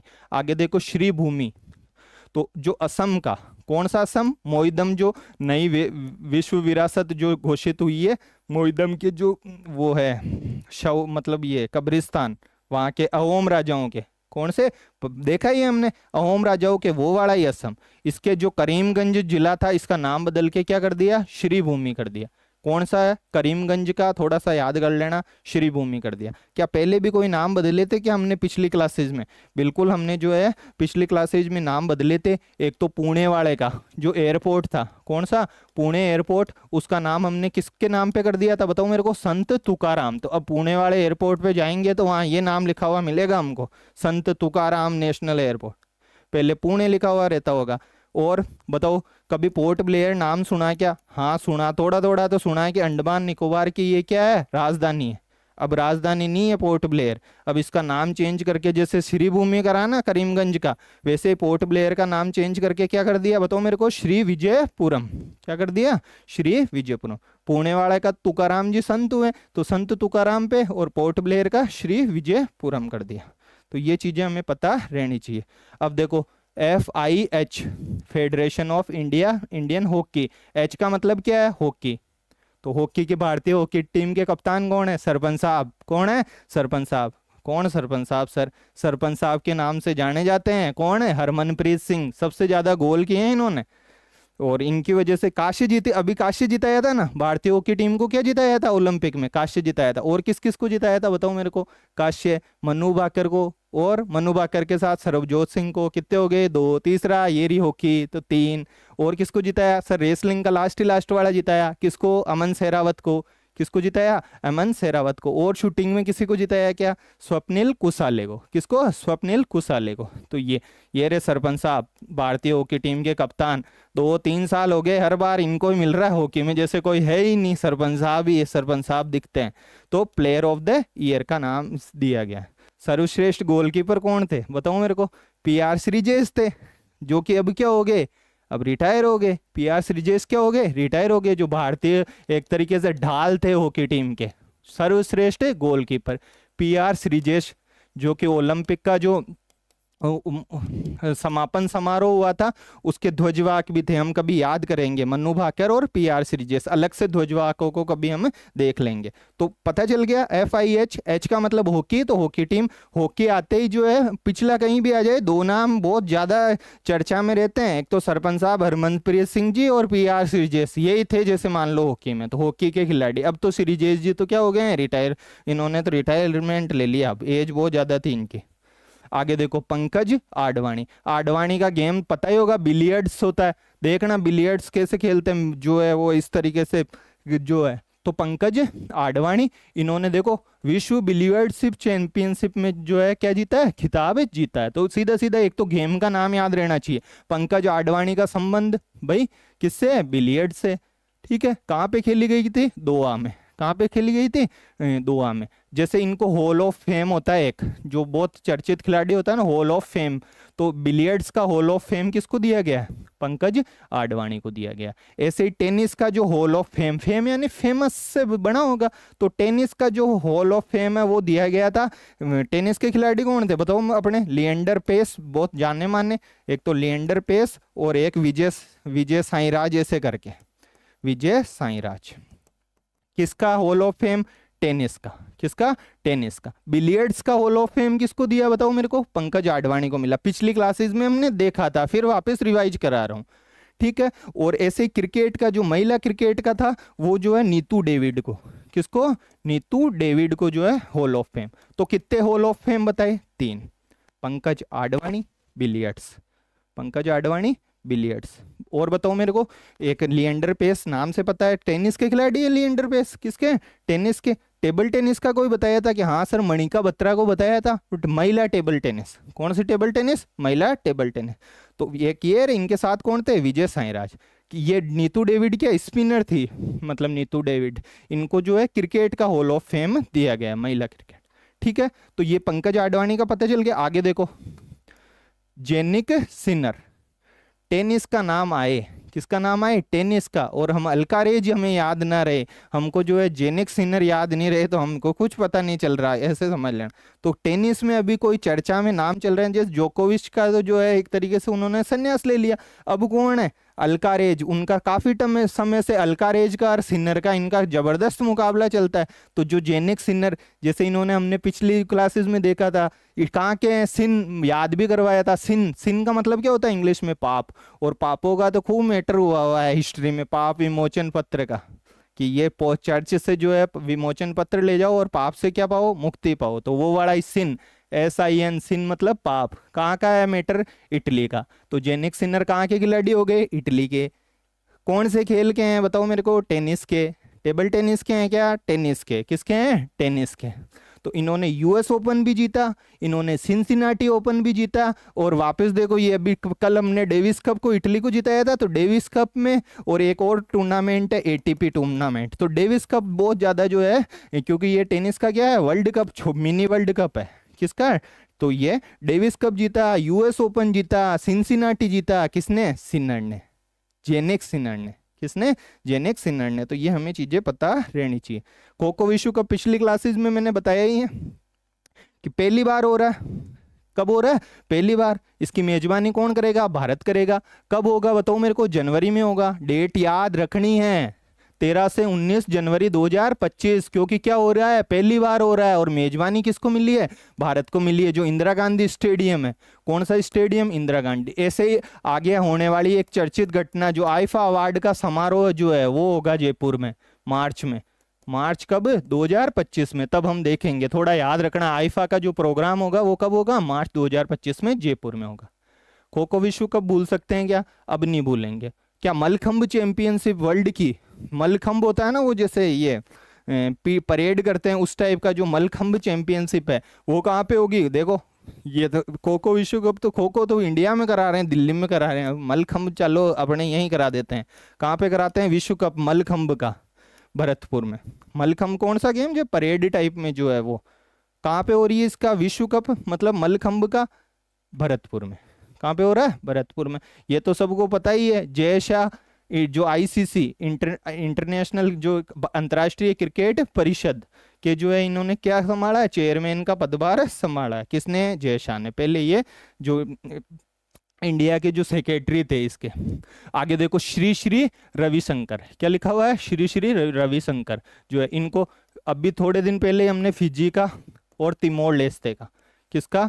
फिजी का और तिमोर लेस्ते का जो पुरस्कार किसको दिलाया था बताओ मेरे को? राष्ट्रपति जी द्रौपदी मुर्मू जी को। कौन से राष्ट्रपति जी? जिन्होंने आदि गौरव सम्मान का उद्घाटन किया 4 अक्टूबर को।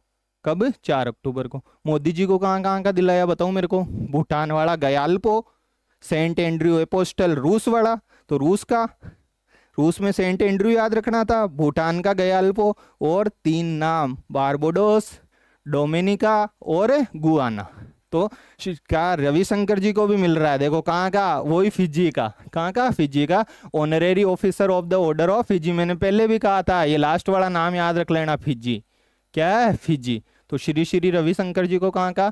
फिजी का जो है पुरस्कार मिला। हमारे सिलेबस में अलग से पुरस्कार है। ये बहुत इंपॉर्टेंट न्यूज है, ध्यान रख लेना। जैसे Indian institute of technology IIT Jodhpur है, ऐसे इंडियन इंस्टीट्यूट ऑफ स्किल्स भी तो कहीं होना चाहिए। हमारे सिलेबस में अलग से लिखा हुआ है कौशल विकास। और हमने पिछली क्लास में कौशल विकास की एक अच्छी सी स्कीम जो राजस्थान सरकार चला रही है, मुख्यमंत्री विश्वकर्मा पेंशन योजना जो है वो पढ़ी थी। तो ऐसे ही IIT की तरह ही स्किल्स का भी कोई इंस्टीट्यूट होना चाहिए। तो इंडियन, चलो भाई इंस्टीट्यूट बना देते हैं, इंडियन इंस्टीट्यूट ऑफ स्किल्स। कौन सा institute? Indian institute of skills. कहाँ पे है बताओ मेरे को? मुंबई में। कहाँ पे स्थापित किया जा रहा है? मुंबई में। कौन कर रहे हैं? नरेंद्र मोदी जी उद्घाटन करने गए हैं इसका। तो हमारे सिलेबस से भी सीधा लिंक है। किससे रिलेटेड है बताओ मेरे को? कौशल विकास लिखा हुआ है, मान लो कि राजस्थान के संदर्भ में, लेकिन इंडिया का भी देखना है। तो कौशल विकास इंडियन इंस्टीट्यूट ऑफ स्किल्स कहाँ पे? मुंबई में। इंडियन इंस्टीट्यूट ऑफ स्किल्स कहाँ पे बन रहा है? मुंबई में बन रहा है। आगे देखो, मुख्य PM विद्या लक्ष्मी योजना। देखो नाम मैंने पहले कहा था, स्कीम्स आए जैसे NPS वात्सल्य आई। कौन सी आई? NPS वात्सल्य। ऐसे कोई सी भी स्कीम्स आए, जैसे गुरु गोविंद जनजातीय क्षेत्रीय विकास हमने अभी पढ़ा है स्कीम्स। तो ऐसे ही PM विद्या लक्ष्मी, तो किससे संबंधित होगी भाई? विद्या देने से। वो विद्या के लिए लक्ष्मी, लक्ष्मी यानी पैसे एक तरीके से। क्या? पैसे।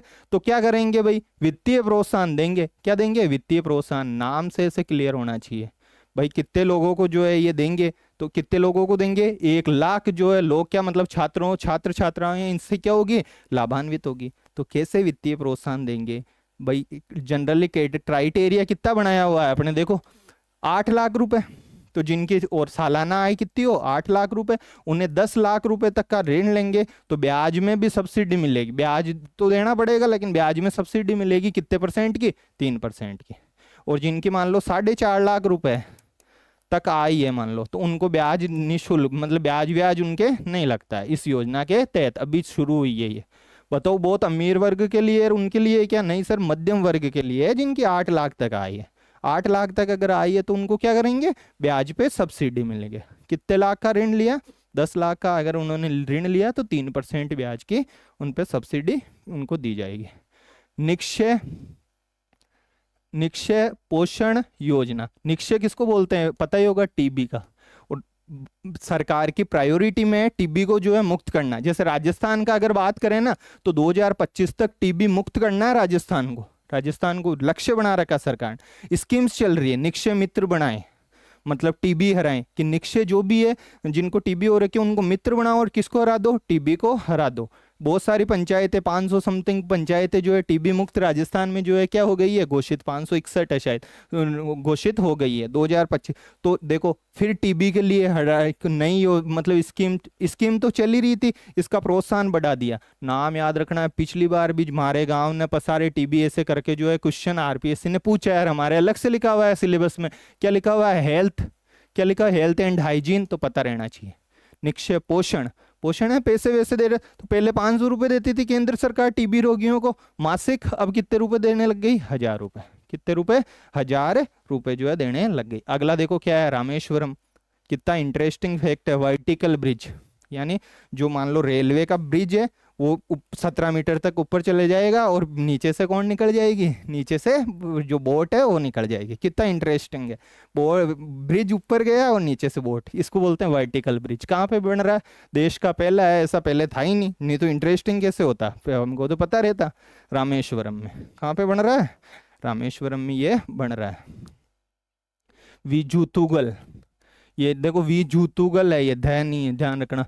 विजुतुगल, थोड़ा सा नाम याद रखना है, थोड़ा इंपॉर्टेंट इसलिए भी है कि ये दिव्यांगों से संबंधित है। किससे संबंधित है, दिव्यांगों से।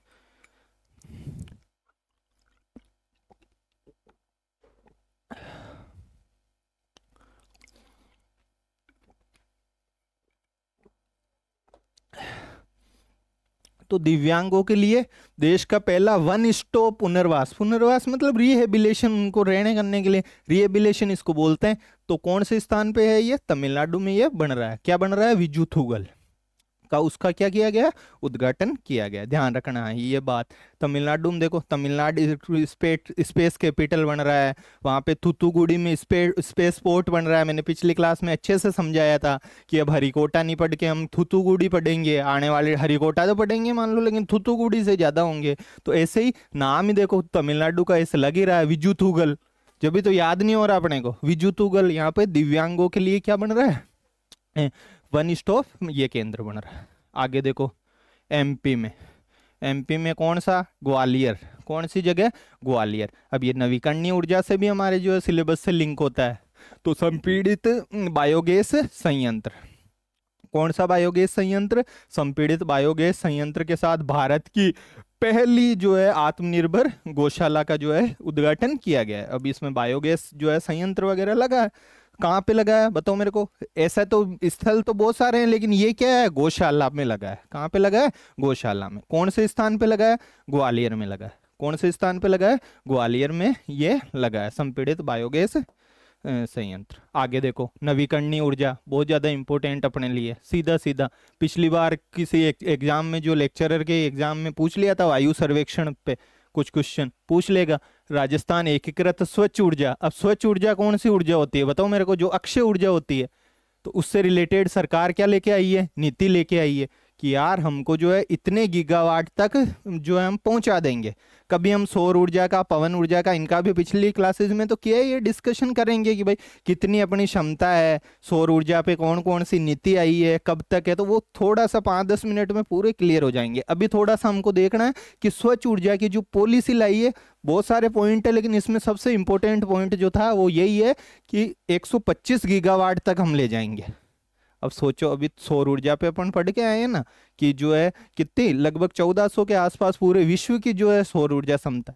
तो राजस्थान सौर ऊर्जा ही नहीं, पूरी की पूरी, जैसे पवन ऊर्जा भी आ गई उसमें, बायोमास वाली वो भी आ गई, सारी की सारी उनमें, मतलब अक्षय ऊर्जा में कितनी क्षमता तक ले जाएंगे, 142 गीगावाट तक।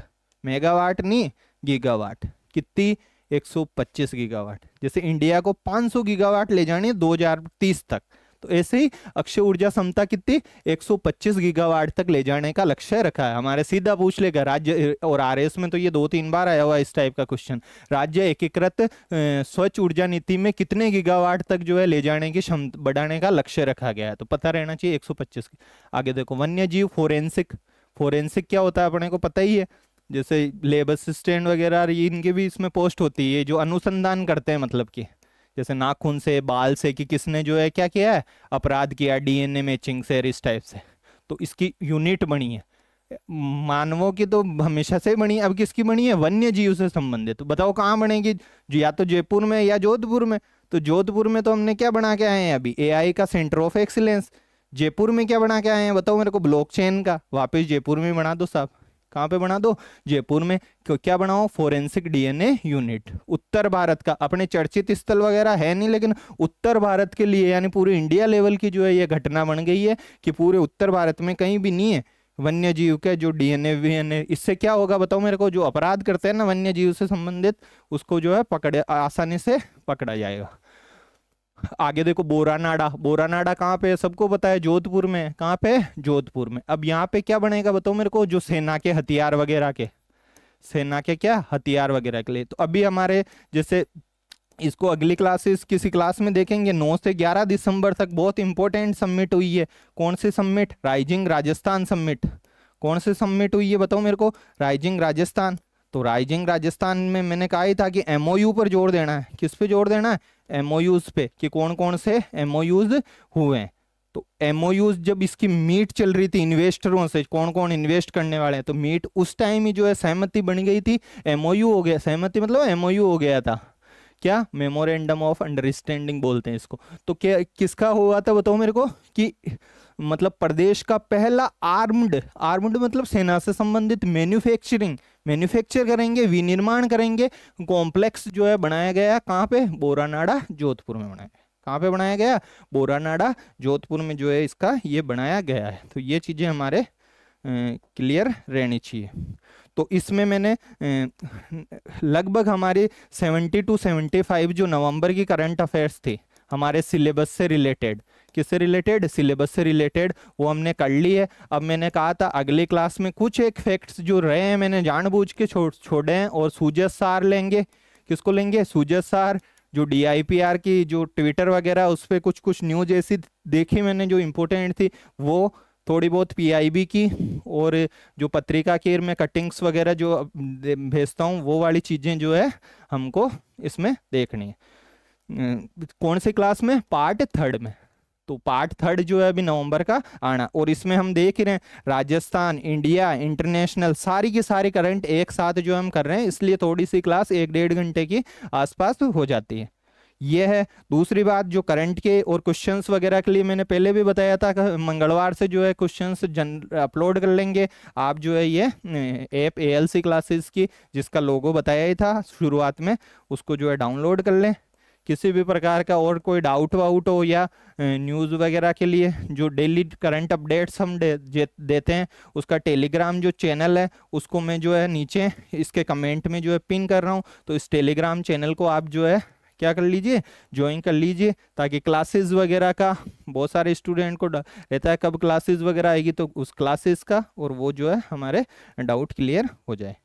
ठीक है। तो ये करंट अफेयर्स की क्लास है। जो ये सूजय सार वाली क्लास है ये थोड़ी सी मान लो 3-4 दिन या 5 दिन डिले हो सकती है, क्योंकि अब अगली क्लास हम पॉलिटी का, जैसे मैंने कहा था पॉलिटी की क्लास का कि मैं फर्स्ट और सेकंड क्लास का रिवीजन करवाऊंगा। तो एक क्वेश्चन फॉर्मेट में उनके जो इंपॉर्टेंट फैक्ट है उसकी रिवीजन की क्लास कल जो है अपलोड करेंगे। ठीक है। तो thank you, have a nice day.